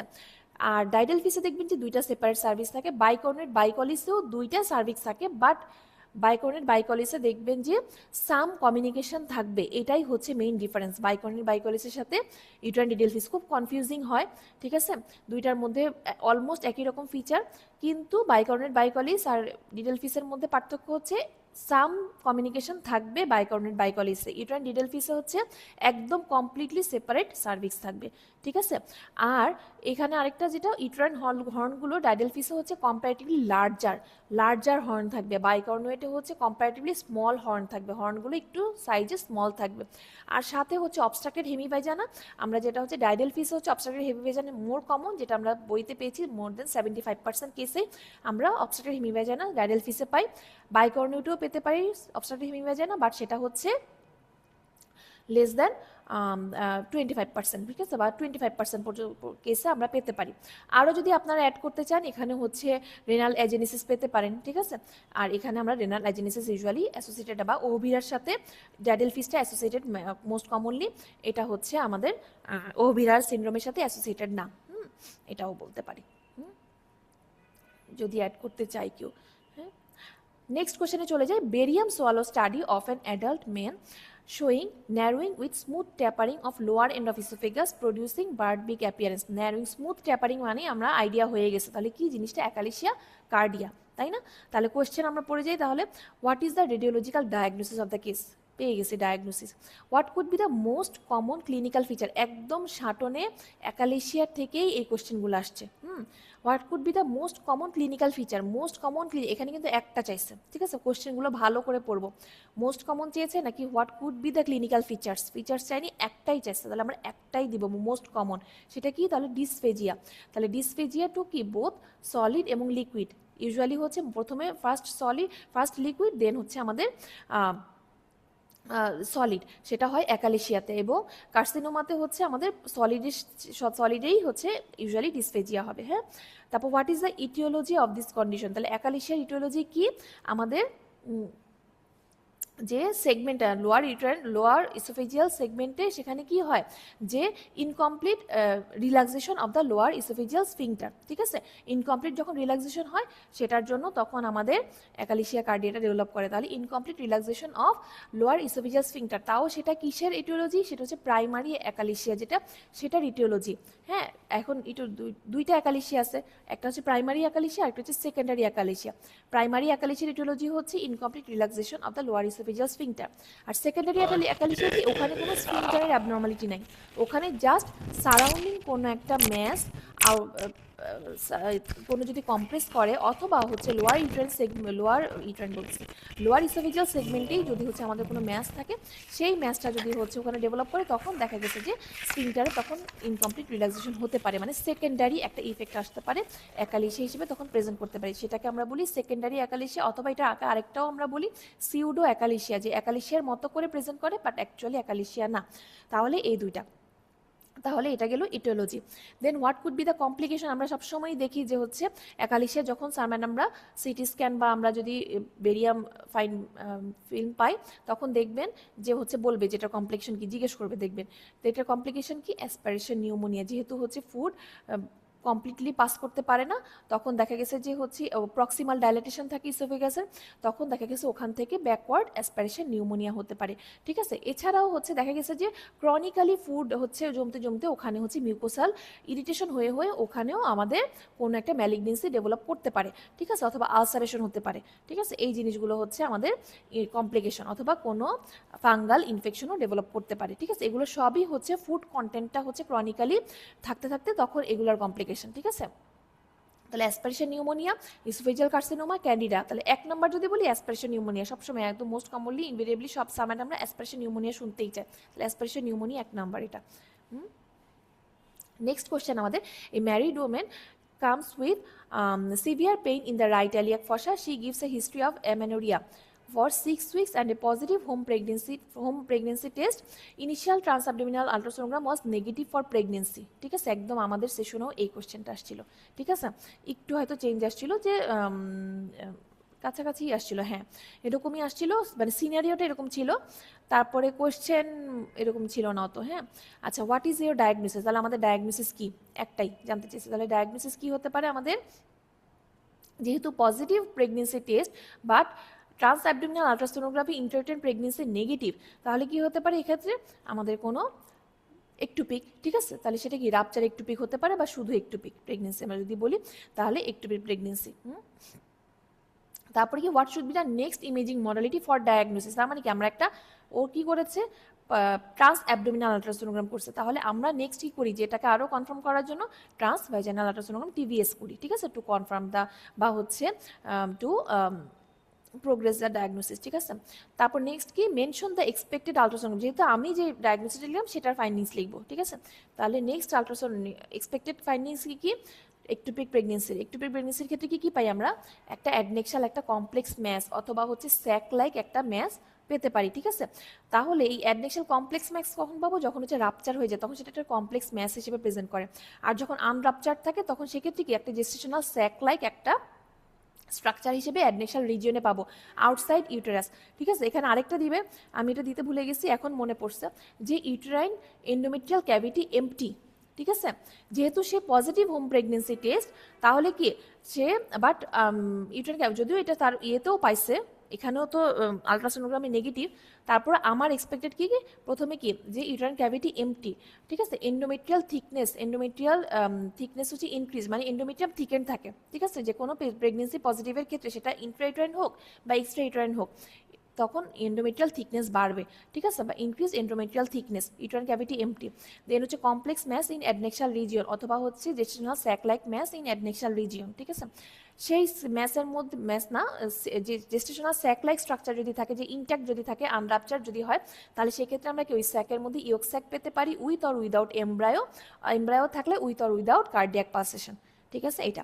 তারপর কি টিউবাল রিং, কি যদি টিউবাল একটুপিক হয়, এটা একদম শাটনের চার্ট, ঠিক আছে, 1180 পেজে আছে, শাটনের চার্ট থেকে টিউবাল একটুপিকটা যেটা অ্যাডনেক্সাল একটুপিক, সেখান থেকে এটা তুলে দেওয়া, অলমোস্ট একটু হয়তো চেঞ্জ আছে, ঠিক আছে। ওখানে তো যেহেতু টিউবাল একটুপিক, আমি অ্যাডনেক্সাল হিসেবে এখানে অ্যান্সারটা করার চেষ্টা করছি, হ্যাঁ। তাহলে টিউবাল রিং কখন হবে? যদি টিউবে যদি স্যাক থাকে তাহলে একটা সারাউন্ডিং ইকোজেনিসিটি বাড়ে, সেটাকে আমরা বলি টিউবাল রিং সাইন, ঠিক আছে। আর সিউরোজেস্টেশনাল স্যাক কি? সিউরোজেস্টেশনাল স্যাক হচ্ছে এন্ডোমেট্রিয়ামে দেখা গেছে যে সেন্ট্রালি একটা সিস্টিক স্ট্রাকচার পেতে পারি, যেটাকে আমরা সিউডো-জেস্টেশনাল স্যাক বলি। এটা ট্রু জেস্টেশনাল স্যাক না। ট্রু জেস্টেশনাল স্যাক কোথায় থাকে? এটা হচ্ছে ইকসেন্ট্রিক্যালি থাকে।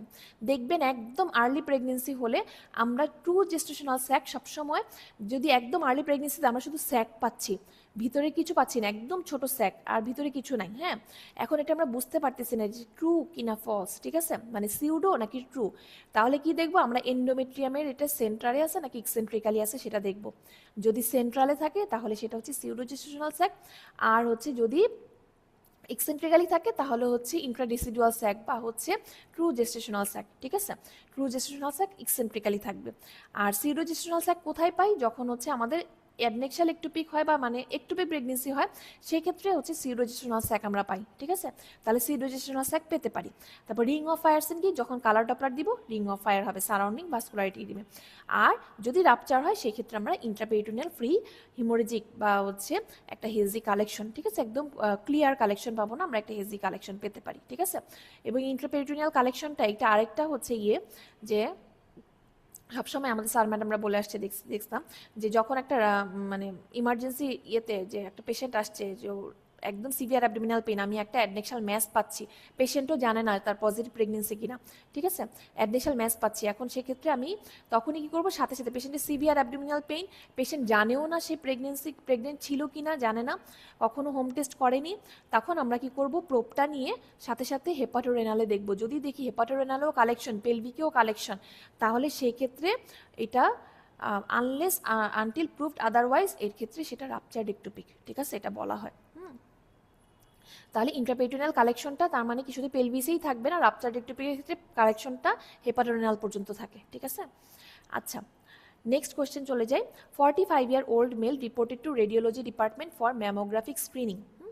What are the two standard and two supplementary views of mammogram? জান একদম ক্লিনিক্যাল, কেউ যদি নাও পড়ে যায় একদম রেগুলার আইডিয়া থেকেই অ্যান্সার করা যাবে। টু স্ট্যান্ডার্ড এবং দুটা সাপ্লিমেন্টারি ভিউ চাইছে। নেক্সট কোয়েশ্চেন হচ্ছে two criteria for adequate standard positioning for MLO view, ঠিক আছে, এখানে এমএলটি চলে আসছে, MLO view right one indication for ductography. তাহলে কি এই যে অ্যাডেকুয়েট স্ট্যান্ডার্ড পজিশনিং, এটা এসিকিউর জন্য যেমন ইম্পর্টেন্ট, অস্কি দুইটার জন্য ইম্পর্টেন্ট, একদম পজিশনিং, প্রত্যেকটা পজিশনিং খুব ইম্পর্টেন্ট, হ্যাঁ।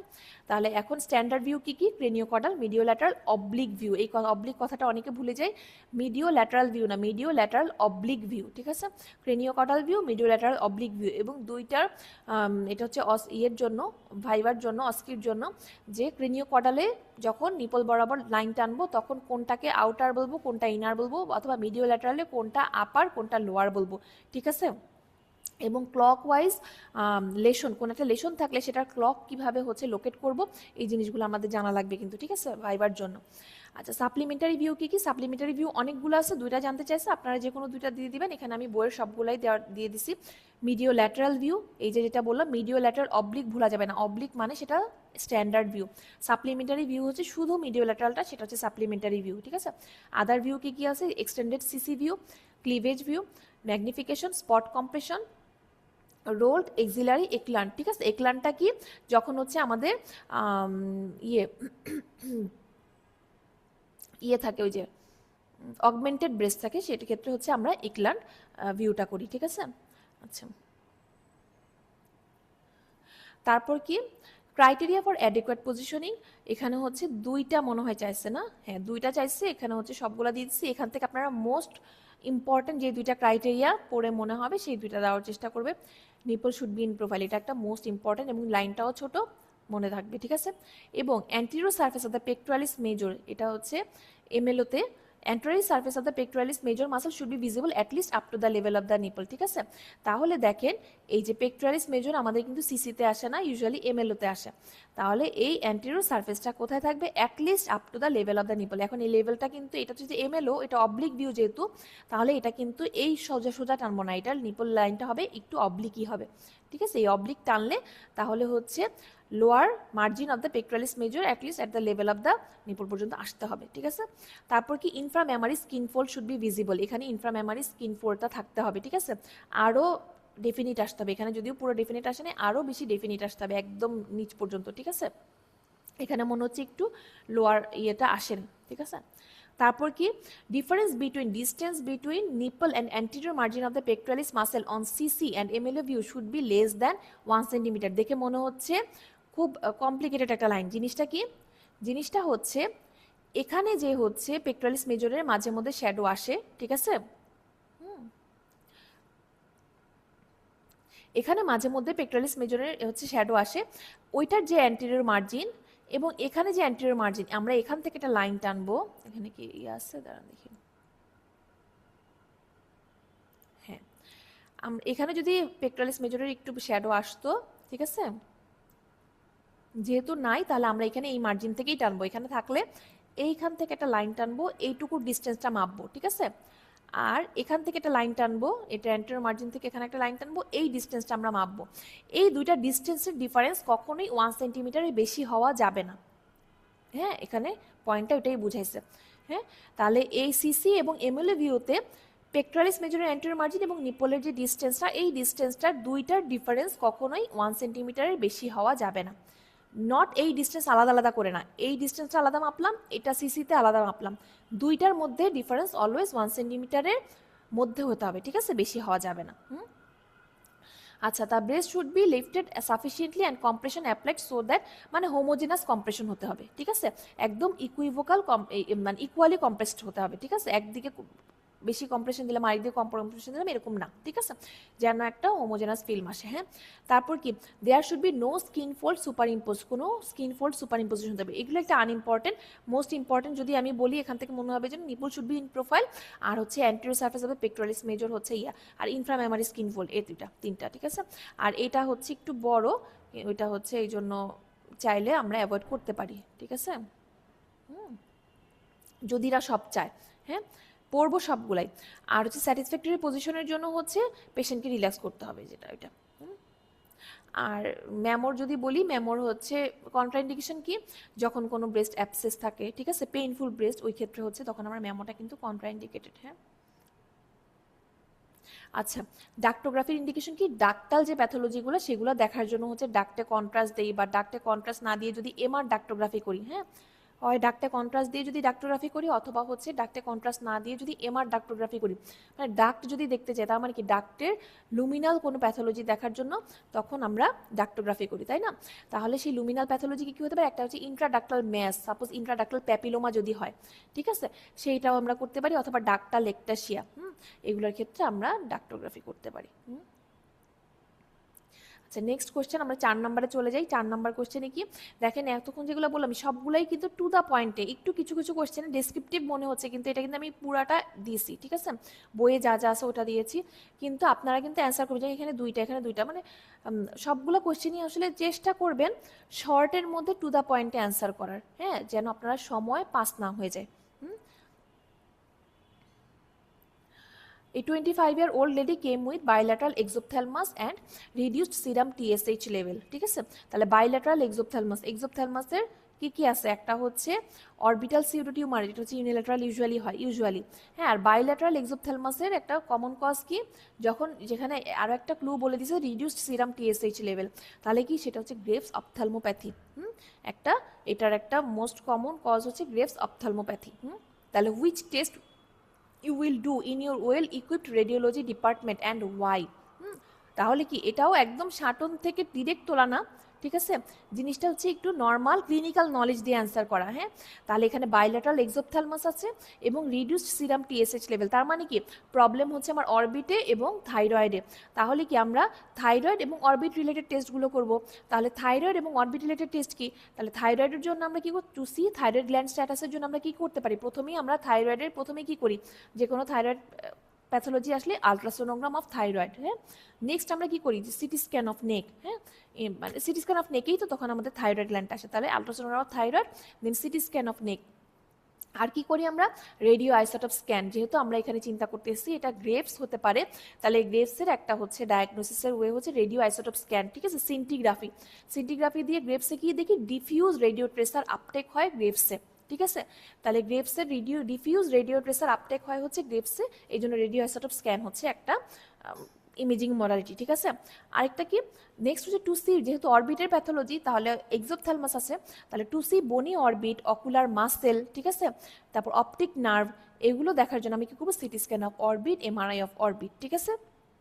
গ্রেভস অপথ্যালমোপ্যাথি এবং হচ্ছে অরবিটাল সিউডোটিউমার, দুইটার মধ্যে কিছু পার্থক্য আছে, ওগুলো কিন্তু আপনারা দেখে নেবেন, ঠিক আছে। আচ্ছা, তারপরে কোনটাতে কোন মাসেল হাইপারট্রফি হয়, কোনটা বাইল্যাটারাল হয়, ঠিক আছে, এবং হচ্ছে আরও কি কি আছে, কোনটা পেইনফুল, ঠিক আছে, আর পেইনফুল, তারপর হচ্ছে আরও আছে যে কোনটা স্টেরয়েডে হচ্ছে রেসপন্ড করবে, কোনটা করবে না, ঠিক আছে, এই জিনিসগুলা আসবে, হ্যাঁ, আসতে পারে। এবার এটা দিছে, হয়তো অন্য সময় এই ধরনের কোয়েশ্চেনও দিয়ে দিতে পারে, গ্রেভস অপথ্যালমোপ্যাথি, অরবিটাল সিউডোটিউমার পার্থক্য, কোনটাতে কোন মাসেল হয়, অল মাসেল হয় কিনা, অথবা কোনটাতে কোন মাসেল আগে হয়, ইয়েতে মনে হয় ল্যাটারাল রেকটাস না ইনফিরিয়র রেকটাস কোনটা জানি হচ্ছে আগে হয়, ঠিক আছে, হাইপারট্রফি। আচ্ছা, তারপর নেক্সট কোয়েশ্চেন কি, in the above test if you don't get thyroid tissue in orthotopic position make a list of 3 location, মানে একটোপিক থাইরয়েডের লোকেশন, একদম সাটনের একটোপিক থাইরয়েড পয়েন্টটা যেটা আছে 1781 পেজে একটোপিক থাইরয়েডের 3টা দেওয়া, এবং পরীক্ষার কোশ্চেনেও দেখবেন ওইটা স্যার ম্যাডামরাও অ্যান্সার মানে নাম্বারিংটাও করতে হবে 3 × 0.5, মানে ওই 3টা পয়েন্টই আপনাদের লিখতে হবে, ঠিক আছে, সেই অনুযায়ী অ্যান্সার পাবেন। তাহলে base of the tongue, most common site, adjacent to hyoid bone এবং infra hyoid portion of the neck, এগুলো mention nerve supply of extraocular muscle, এটাও অরবিটের, হ্যাঁ, অরবিটের চ্যাপ্টারে একদম প্রথম দিকে অ্যানাটমি যেগুলো আছে সেখানে দেখবেন। আমি একবার হচ্ছে সবাইকে হচ্ছে বলি যে শাটনে পড়তে গেলে অ্যানাটমি রিলেটেড কিছু কোশ্চেন আসে এবং ইমেজিং মডালিটি রিলেটেড কিছু কোশ্চেন আসে এসএকিউতে বা এসবিএতে, এগুলার অ্যান্সার সবসময় প্রত্যেকটা চ্যাপ্টারের শুরুতে জাস্ট অল্প 1-1.5টা পেজ এরকম অ্যানাটমি এবং হচ্ছে ক্লিনিক্যাল মডালিটি নিয়ে, ইমেজিং মডালিটি নিয়ে ইয়ে থাকে, ঠিক আছে, ডেসক্রিপশন আছে, সেই জিনিসগুলো একটু পড়বেন, ঠিক আছে। দেখেন এবারে সেশনে ওই প্রথম কয়েকটা পেজ থেকে কিন্তু কয়েকটা কোয়েশ্চেনই আসছে, অরবিটের চ্যাপ্টার থেকেই দেখেন এটা প্রথম পেজ থেকেই আসে, থাইরয়েডের ওইটাও প্রথম দিকের পেজেই আসে, ঠিক আছে, তারপরে অরবিটের এটাও আসছে, তারপর আরেকটা কোশ্চেন আসছে আপনাদের, ওইটাও প্রথম দিকের পেজ থেকে আসছে, এবং প্রথম দিকের পেজ এবং লাস্টের দিকের পেজ এবং মাঝের কিছু বোল্ড লাইন, মানে এই লাইনগুলো হচ্ছে ইম্পর্টেন্ট না হইলেও স্কিপ করবেন না, হ্যাঁ, দেখে যাবেন। তাহলে নার্ভ সাপ্লাই, এটা আমাদের ছোটবেলার পড়াশোনা, আমরা জানি যে অল সাপ্লাই হচ্ছে অকুলোমোটর নার্ভ, আর হচ্ছে SO4 LR6, মানে সুপিরিয়র অবলিক হচ্ছে 4, হ্যাঁ, সেটা হচ্ছে ট্রক্লিয়ার, এবং LR6 হচ্ছে মানে ল্যাটারাল রেকটাস হচ্ছে অ্যাবডোসেন, ঠিক আছে, ওটা থেকে। নেক্সট কোয়েশ্চেন হচ্ছে 4B, এটাতে কোনো কোয়েশ্চেন নাই, জাস্ট ডিরেক্ট হচ্ছে কোয়েশ্চেন দেওয়া, সিনারিও নাই।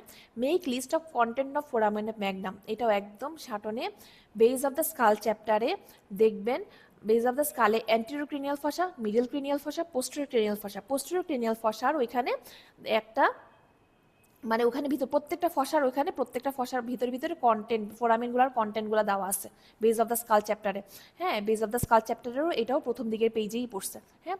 অথবা আমি আমার সময় হচ্ছে মিড টার্মের সময় ব্রেইনটা হচ্ছে আমি অসবর্ন পড়ছিলাম, আমার শাটন পড়া হয়নি, ঠিক আছে, অসবর্ন পড়ছিলাম, কারণ অসবর্নের হচ্ছে মানে সময় খুব কম, মানে আমাদের এই লেভেলের জন্য আসলে পুরাটা মানে মিড টার্মের জন্য পড়াটা আসলে অনেক হিউজ পড়া, ঠিক আছে, বাট পড়াটা একটু টেকনিক্যালি এবং হচ্ছে ভালো মতো পড়লে তখন দেখা গেছে যে অ্যান্সার করা যায়।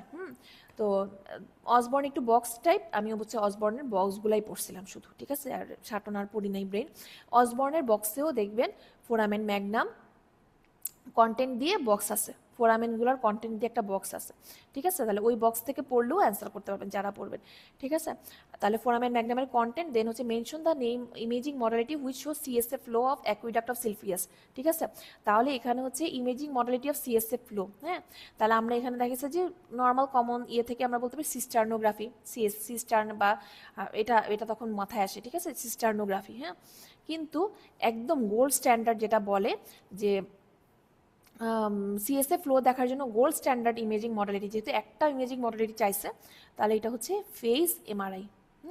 ফেস কন্ট্রাস্ট এমআরআই, এটা দিয়ে হচ্ছে সিএসএফ। ফেস কন্ট্রাস্ট এমআরআই দিয়ে আসলে মেইনলি আমরা ব্লাড ভেসেল দেখি, ঠিক আছে। এটা দিয়ে স্ট্যাটিক এবং ফ্লোয়িং ব্লাড দুইটাই দেখি, ঠিক আছে। কিন্তু এটার আরেকটা ইন্ডিকেশন হচ্ছে সিএসএফ ফ্লো।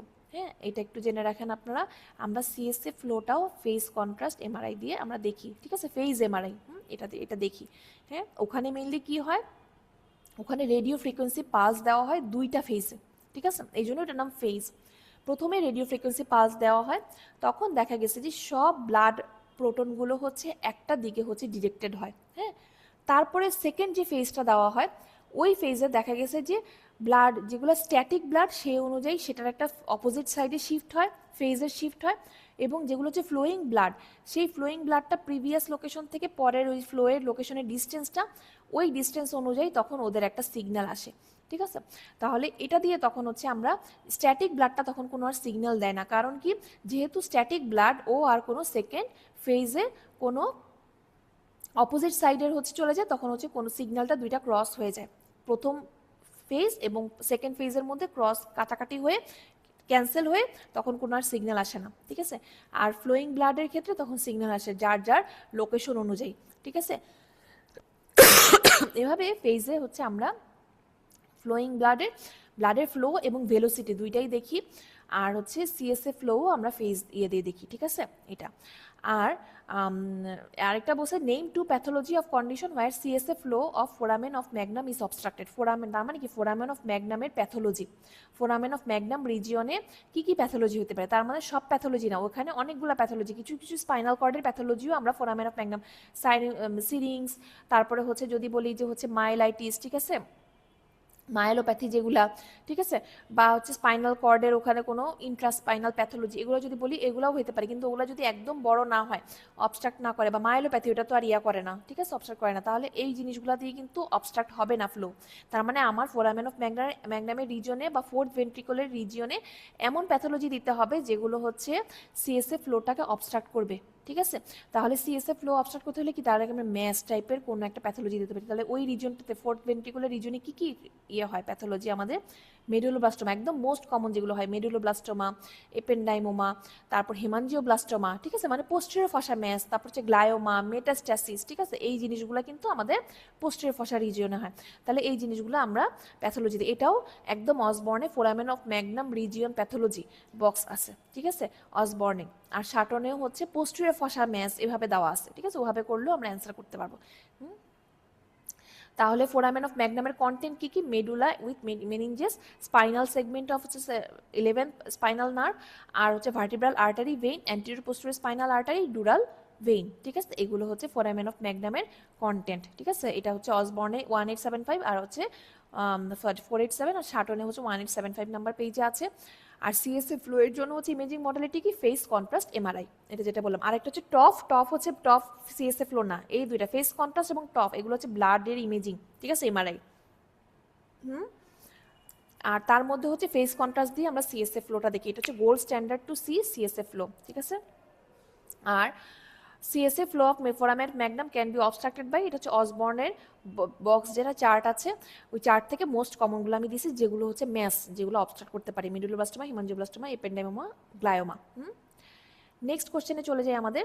নেক্সট কোশ্চেন হচ্ছে define mass effect midline shift herniation, একদম তিনটার ডেফিনেশন এক এক করে 3 নাম্বার।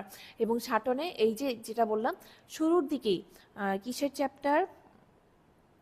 চ্যাপ্টারটার নাম মনে পড়তেছে না, কিন্তু একদম হার্নিয়েশন বলে একটা পয়েন্ট পাবেন, সেরেব্রাল হার্নিয়েশন এরকম একটা পয়েন্ট আছে, ওখানেই দেখবেন বোল্ড করে ম্যাস ইফেক্ট, ভিতরেই ডেসক্রিপশনের মাঝখানেই বোল্ড করেই দেওয়া, mass effect, midline shift, herniation, tonsillar herniation, subfalcine herniation, এরকম এই কথাগুলো বোল্ড করা, ওখানে একদম এগুলোর ডেফিনেশন আছে, ঠিক আছে। Imaging feature of vasogenic oedema, complication of subfalcine herniation, ঠিক আছে। তাহলে এখন দেখি ম্যাস ইফেক্ট কি, নর্মাল আমাদের ক্লিনিক্যাল নলেজ দিয়ে আমরা অ্যান্সার করতে পারবো। ম্যাস ইফেক্ট কি, যখন কোনো একটা প্যাথোলজি যখন কি করে যে ব্রেইনের কোন একটা স্ট্রাকচার বা ব্রেইনের কোন একটা রিজিয়নকে কম্প্রেস করে বা ডিসপ্লেস করে, ঠিক আছে, তাহলে সেটা হচ্ছে ম্যাস ইফেক্ট। তাহলে intracranial mass effect describes how a lesion displace and compress adjacent structures. আমরা ম্যাস ইফেক্ট এভিডেন্স বাই অহরহ আমরা লিখতেছি, ঠিক আছে, রিপোর্টিংয়ের সময় যে mass effect present which is evidenced by compression of ipsilateral ventricle, ঠিক আছে, ভাবে বলি, অ্যান্ড হচ্ছে ইফেসমেন্ট অফ ইপসিল্যাটারাল, যদি বলি যে এটাকে কি বলে সালসা অ্যান্ড জাইরি, ঠিক আছে ভাবে বলি, ঠিক আছে, মিডলাইন শিফট। তারপর কি মিডলাইন শিফট? মিডলাইন শিফট কি?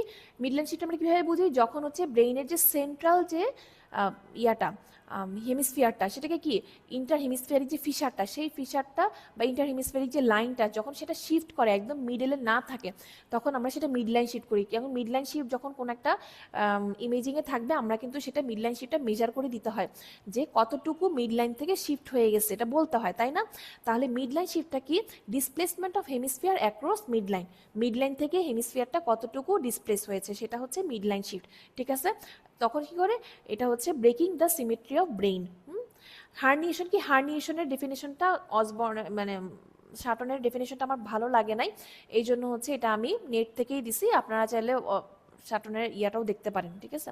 ওখানে জাস্ট বলছে যে হার্নিয়েশন অফ ব্রেইন স্ট্রাকচার, এভাবে করে এরকম একটা লাইন দাও, তাহলে এটা হার্নিয়েশনের ইয়ে হইল না, ঠিক আছে।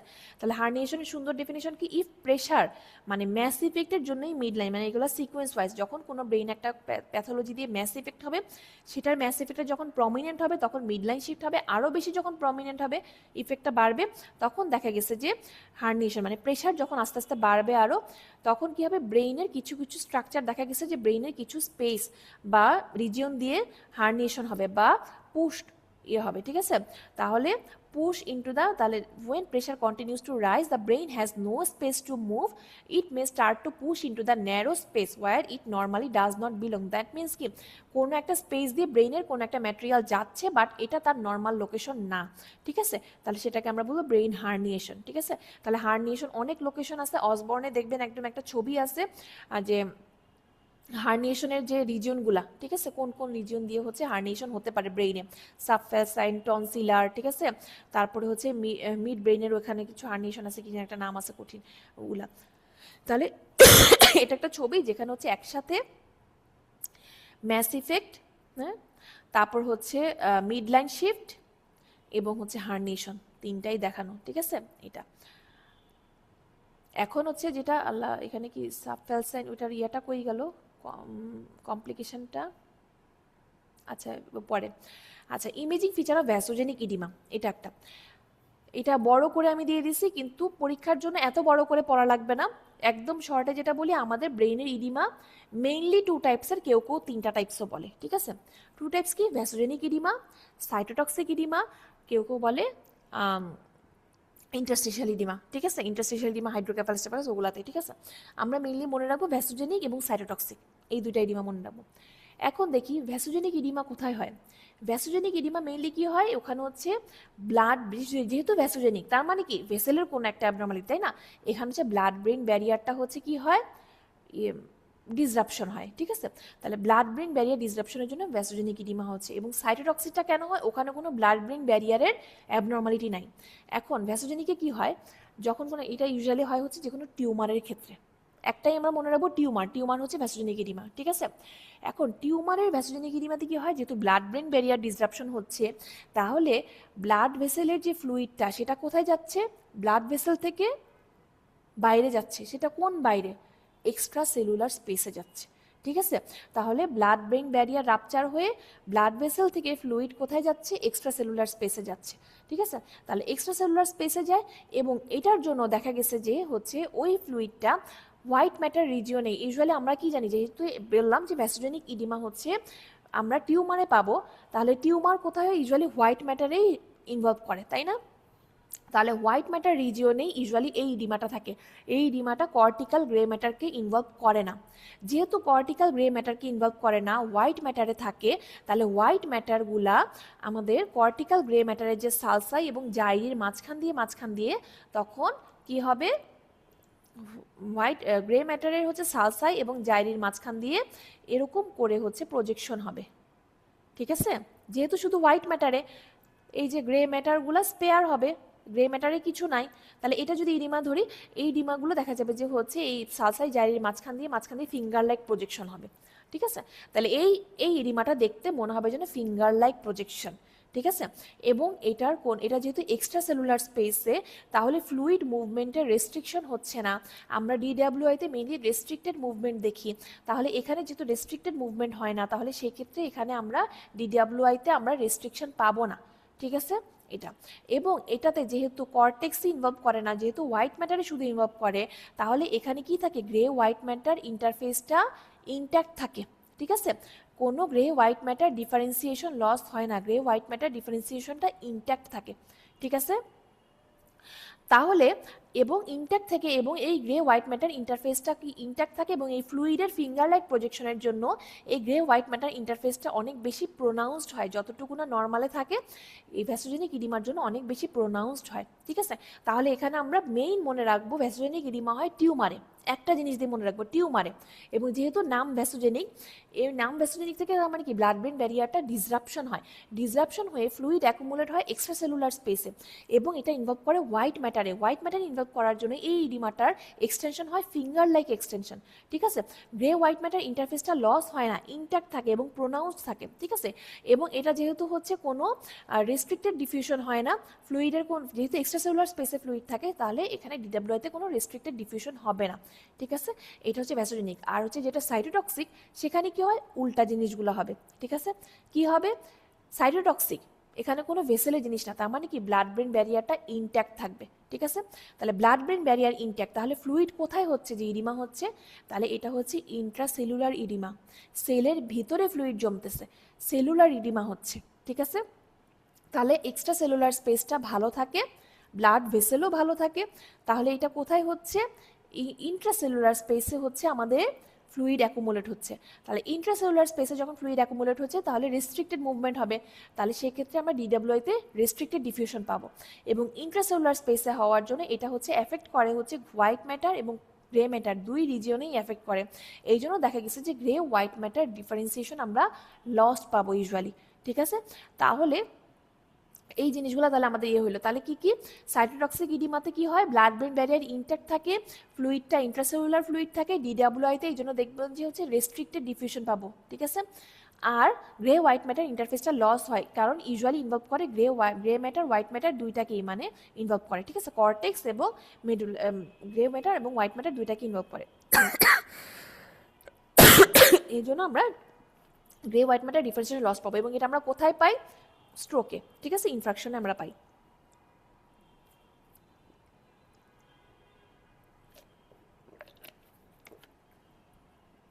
ঠিক আছে, এটা গেল।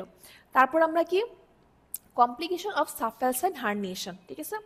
তাহলে সাবফ্যালসাইন হার্নিয়েশন, যেটা হার্নিয়েশন একটু আগে কোশ্চেন ছিল, সাবফ্যালসাইন হার্নিয়েশন এইটা হচ্ছে midline shift, mass effect, ওই প্যারাটা যেখানে, সেখানেই নিচে বোল্ড করে টনসিলার হার্নিয়েশন, সাবফ্যালসাইন হার্নিয়েশন, এভাবে করে শাটনের এই যে এই পেজে আছে, এই যে 1945 নাম্বার পেজে আছে, ঠিক আছে, ঠিক আছে। তাহলে এই সাবফ্যালসাইন হার্নিয়েশনের মেইন কমপ্লিকেশন কি, কমপ্লিকেশন হচ্ছে lower limb hemiparesis due to compression of the anterior cerebral artery, যেহেতু সাবফ্যালসার রিজিয়ন দিয়ে যাচ্ছে, ওইটা হচ্ছে অ্যান্টেরিয়র সেরেব্রাল আর্টারি রিজিয়নে, তাহলে অ্যান্টেরিয়র সেরেব্রাল আর্টারির কম্প্রেশনের জন্য লোয়ার লিম্ব হেমিপ্যারেসিস হবে, ঠিক আছে। কেন, যেহেতু অ্যান্টেরিয়র সেরেব্রাল আর্টারি অ্যান্টেরিয়র কম্পার্টমেন্টে সাপ্লাই দেয়, অ্যান্টেরিয়র রিজিয়নে, তাহলে অ্যান্টেরিয়র রিজিয়নগুলো কি, আমাদের প্রি সেন্ট্রাল সালকাসের সামনের, সেন্ট্রাল সালকাসের সামনের রিজিয়নগুলো কি, মোটর, ঠিক আছে। তাহলে আমাদের হেমিপ্যারেসিস নিয়েই আসলে প্রেজেন্ট করবে, ঠিক আছে।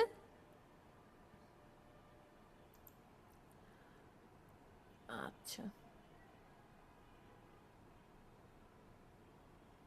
কই গেল এটা,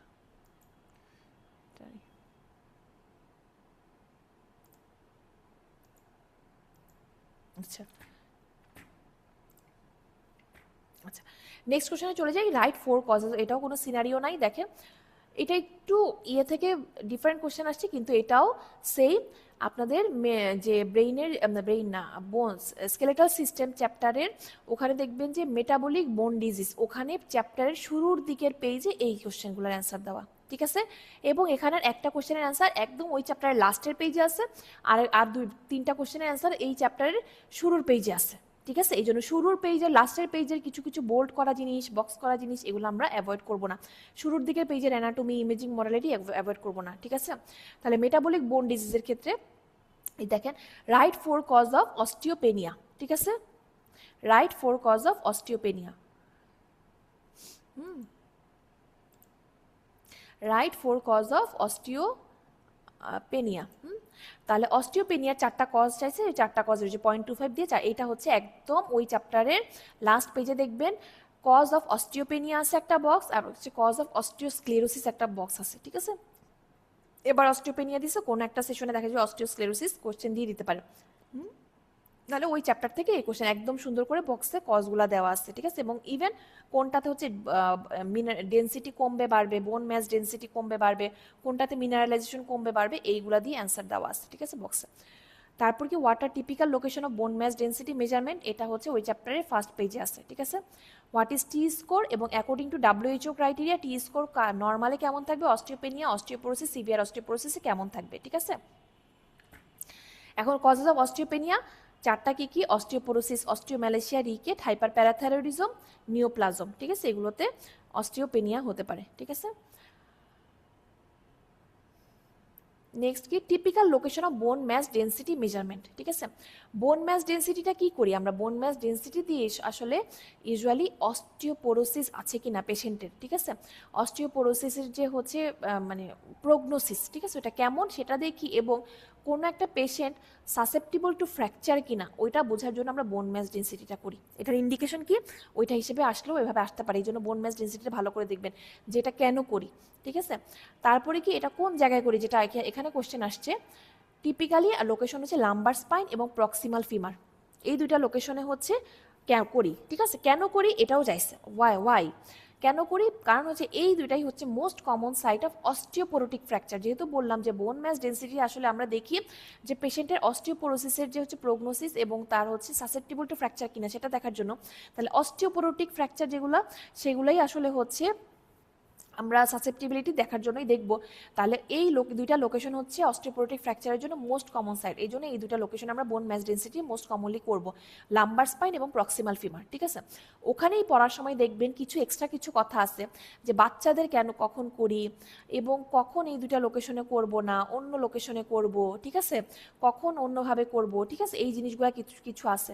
যে কিছু কিছু পেশেন্টের ক্ষেত্রে আমরা কি করি, যে বলবে যে হচ্ছে বেডটা পেশেন্টের ওয়েট বিয়ারের জন্য হচ্ছে অ্যাডেকুয়েট না হলে সেক্ষেত্রে আমরা অন্য বোনসের করি, যে স্পাইনের করি, ঠিক আছে, বা ইসের আছে যে ফোর আর্মের করি, যে পেশেন্টের ওয়েট যদি হচ্ছে বেশি হয় সেক্ষেত্রে ফোর আর্মের করি। বাচ্চাদের বলা আছে দেখবেন যে বাচ্চাদের ক্ষেত্রে হোল বডি বোন ম্যাস ডেন্সিটি করে, ওখানে দেখবেন বাচ্চাদের ক্ষেত্রে বলা আছে হোল বডি বোন ম্যাস ডেন্সিটি করে, কিন্তু স্কালটাকে ইনভলভ করে না। কেন বাচ্চাদের কেন করে না, এই প্রক্সিমাল ফিমার স্পাইন তখনও ফুললি ডেভেলপ হয় না ডেন্সিটি মাপার জন্য, ঠিক আছে। আর হচ্ছে কি স্কালের কর্টিক্যাল বোনের ডেন্সিটি অনেক বেশি থাকে, এই জন্য স্কালটাকে ইউজুয়ালি বাচ্চাদের ক্ষেত্রে হোল বডি করে, কিন্তু স্কালটাকে অ্যাভয়েড করা হয়, এরকম কিছু কিছু কথা আছে। এগুলো কিছু কিছু অন্য আলাদা কথাবার্তাগুলো আমরা পড়বো, ঠিক আছে, পড়ে ফেলবো, যেহেতু একবার এটা থেকে কোশ্চেন আসছে। হ্যাঁ, তারপরে কোশ্চেন কি, যে টি স্কোরটা কি, এই বোন ম্যাস ডেন্সিটিটাই কোনো একটা পেশেন্টের বোন ম্যাস ডেন্সিটি যে স্ট্যান্ডার্ড ডেভিয়েশনটা ইয়াং অ্যাডাল্টের মিন, যে একটা ইয়াং অ্যাডাল্টে যে মিন যে বোন ম্যাস ডেন্সিটি হওয়ার কথা তার থেকে কতটুকু স্ট্যান্ডার্ড ডেভিয়েশন হয়েছে পেশেন্টের, সেটাকে আমরা বলি হচ্ছে সেই পেশেন্টের টি স্কোর, ঠিক আছে। এখানে দেখবেন আরেকটা আছে জেড স্কোরটা কি, একই ওই বোন ম্যাস ডেন্সিটি হচ্ছে সেম এইজের কোন একটা মিনের ডেন্সিটি থেকে কত কম হবে, তাহলে কি টি স্কোরটা হচ্ছে ইয়াং অ্যাডাল্টের মিন থেকে পেশেন্টের ডেন্সিটি কতটুকু স্ট্যান্ডার্ড ডেভিয়েশন, আর জেড স্কোর হচ্ছে পেশেন্ট যেই এইজের সেই এইজের মিন ডেন্সিটি থেকে কতটুকু স্ট্যান্ডার্ড ডেভিয়েশন, সেটা হচ্ছে জেড স্কোর, ঠিক আছে, এটা। আর WHO ক্রাইটেরিয়া হচ্ছে টি স্কোর অনুযায়ী বলা, স্ট্যান্ডার্ড ডেভিয়েশন হচ্ছে যদি গ্রেটার অর ইকুয়াল টু -1 এর বেশি হয় তাহলে হচ্ছে নর্মাল, যদি হচ্ছে ডেন্সিটিটা হচ্ছে বিটুইন -1 টু -2.5, অস্টিওপেনিয়া। অস্টিওপোরোসিস কি? অস্টিওপেনিয়ার সিভিয়ার ফর্ম হচ্ছে অস্টিওপোরোসিস, ঠিক আছে? তাহলে সেখানে হচ্ছে মাইনাস রেসর ইকুয়াল টু -2.5 থেকে কম থাকবে, বাট উইদাউট ফ্র্যাকচার, ফ্র্যাকচার হয় নাই। আর সিভিয়ার অস্টিওপোরোসিস কখন? যখন উইথ ফ্র্যাকচার, যখন সিভিয়ার অস্টিওপোরোসিস। আচ্ছা, নেক্সট কোশ্চেন কি? Define osteomyelitis. List 4 predisposing condition of osteomyelitis. Osteomyelitis খুব ইম্পর্টেন্ট, ঠিক আছে? এটার কোনো কিছুই বাদ দিব না আমরা, এটার রিলেটেড যা কিছু আছে সব পড়বো। অস্টিওমাইলাইটিস সাটনে একদম যা আছে এনাফ, মোর দেন এনাফ, ঠিক আছে? অস্টিওমাইলাইটিস কি? 4 প্রিডিসপোজিং কন্ডিশন এবং write feature of non aggressive এবং aggressive type of periosteal reaction. এখন এই অস্টিওমাইলাইটিসের শুরুতেই, একদম সাটনে অস্টিওমাইলাইটিসের শুরুতেই ডেফিনেশন যে দেওয়া, it is the inflammation of bone due to infection involving medullary canal. তাহলে ইনফ্লামেশন অফ বোন জানি আমরা, কিন্তু ডিউ টু কেন? Infection of medullary canal. হ্যাঁ, ইনফেকশন অফ মেডুলারি ক্যানেলের জন্য হচ্ছে ইনফ্লামেশন অফ বোন, ঠিক আছে? তার অথবা এটাও বলতে inflammation of bone along with is medullary canal, হ্যাঁ, মেডুলারি ক্যাভিটি। এটা হচ্ছে অস্টিওমাইলাইটিস। আর প্রিডিসপোজিং কন্ডিশন কি? এটার পরের লাইনেই লেখা আছে একদম সাটনে, যে predisposing condition to favour osteomyelitis, ঠিক আছে? তাহলে প্রিডিসপোজ করে কি কি? Trauma, bacteraemia, soft tissue infection, surgery, একদম এভাবেই, ঠিক আছে? Trauma, bacteraemia, soft tissue infection, আর হচ্ছে surgery or foreign body. Next কোশ্চেনটা হচ্ছে পেরিওস্টাল রিয়াকশন, ঠিক আছে? পেরিওস্টাল রিয়াকশন অস্টিওমাইলাইটিসের ওখানেই আরও পরে ওই চ্যাপ্টারেই দেখবেন যে হচ্ছে পেরিওস্টাল রিয়াকশনে, পেরিওস্টাল রিয়াকশনের একটা আছে, পয়েন্ট আছে, 2 টাইপস, নন অ্যাগ্রেসিভ টাইপ, অ্যাগ্রেসিভ টাইপ, ঠিক আছে? নন অ্যাগ্রেসিভ যেগুলো হচ্ছে বিনাইন কন্ডিশন, ইনফ্লামেটরি কন্ডিশন, সেগুলো হচ্ছে আমরা নন অ্যাগ্রেসিভ টাইপ পাই। এবং অ্যাগ্রেসিভ টাইপ কোথায় পাই? যেগুলো হচ্ছে আমাদের ম্যালিগনেন্ট কন্ডিশন, সেগুলোতে আমরা অ্যাগ্রেসিভ টাইপ অফ পেরিওস্টাল রিয়াকশন পাই, ঠিক আছে? তাহলে নন অ্যাগ্রেসিভ টাইপ যেগুলো কি কি? নন ইন্টারাপ্টেড, ঠিক আছে? তাহলে নন ইন্টারাপ্টেড কি? পেরিওস্টিয়ামটা জাস্ট হচ্ছে ইন্টারাপ্টেড হয়নি, ঠিক আছে? জাস্ট হচ্ছে হয়তো একটু থিকেন্ড হয়েছে, ঠিক আছে? এটা নন ইন্টারাপ্টেড, বা ওর মাঝখান থেকে কোনো ব্রেক হয়নি। হ্যাঁ, স্মুথ, এটা হতে পারে। থিক অর থিন আর ইনডিউলেটিং, এগুলো হতে পারে যে দেখা যায় ঢেউ খেলানো, একটা থিকেনিং থাকবে, পেরিওস্টিয়াল ইলিভেশন, ঢেউ খেলানো এরকম, ঠিক আছে? কিন্তু কোনো অ্যাগ্রেসিভ ফিচার নাই, ঠিক আছে? কর্টেক্স এগুলো ভালো আছে, বোন কর্টেক্স ভালো আছে, বাট পেরিওস্টিয়ামটা থিকেন বা হচ্ছে ইনডিউলেটিং বা নন ইন্টারাপ্টেড, এগুলোর ক্ষেত্রে আমরা নন অ্যাগ্রেসিভ টাইপের পেরিওস্টাল রিয়াকশন বলি। আর অ্যাগ্রেসিভ টাইপ যেগুলো, সেগুলো হচ্ছে আমরা ম্যালিগনেন্ট কন্ডিশনে যেগুলো পাই, কি কি? ইন্টারাপ্টেড, ঠিক আছে? তার মানে কি পেরিওস্টিয়ামটা থিকেন্ডও প্লাস হচ্ছে একটা ব্রেক আছে হয়তো, ঠিক আছে? ইন্টারাপ্টেড। আর কি? অনিয়ন স্কিন অ্যাপিয়ারেন্স, যেটা আমরা ইউইং সার্কোমাতে আমরা পাই, onion skin appearance. Sunburst appearance, osteo সার্কোমাতে পাই সানবার্স্ট অ্যাপিয়ারেন্স পেতে পারি, ঠিক আছে? আর কডম্যান ট্রায়াঙ্গেল কি? ইন্টারাপ্টেডের মধ্যে কডম্যান ট্রায়াঙ্গেল পড়ে যায়। পেরিওস্টেমটা ইলিভেটেড, ইন্টারাপ্টেড হয়ে গেছে, মানে একটা এরকম ইলিভেশন হয়ে আছে, তাহলে কি এটা কডম্যান ট্রায়াঙ্গেল টাইপ একটা প্যাটার্ন দেয়।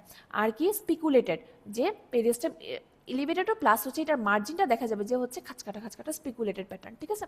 তাহলে এগুলো হচ্ছে অ্যাগ্রেসিভ টাইপের পেরিওস্টাল রিয়াকশন, ঠিক আছে? এবার ভাবে দিচ্ছে, কোনোবার হয়তো বলতে পারে যে হচ্ছে পেরিওস্টাল রিয়াকশনে দিয়ে এক একটা করে এক্সাম্পল দাও, দিয়ে দিতে পারে, ঠিক আছে? তাহলে এক একটা করে এক্সাম্পল চাইলে আমরা আশা করি আইডিয়া থাকলে অ্যান্সার করতে পারবো, ঠিক আছে?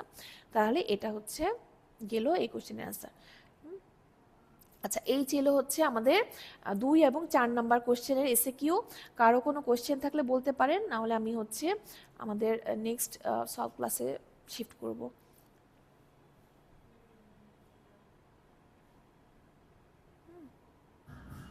কারো কোনো কোশ্চেন আছে কি না?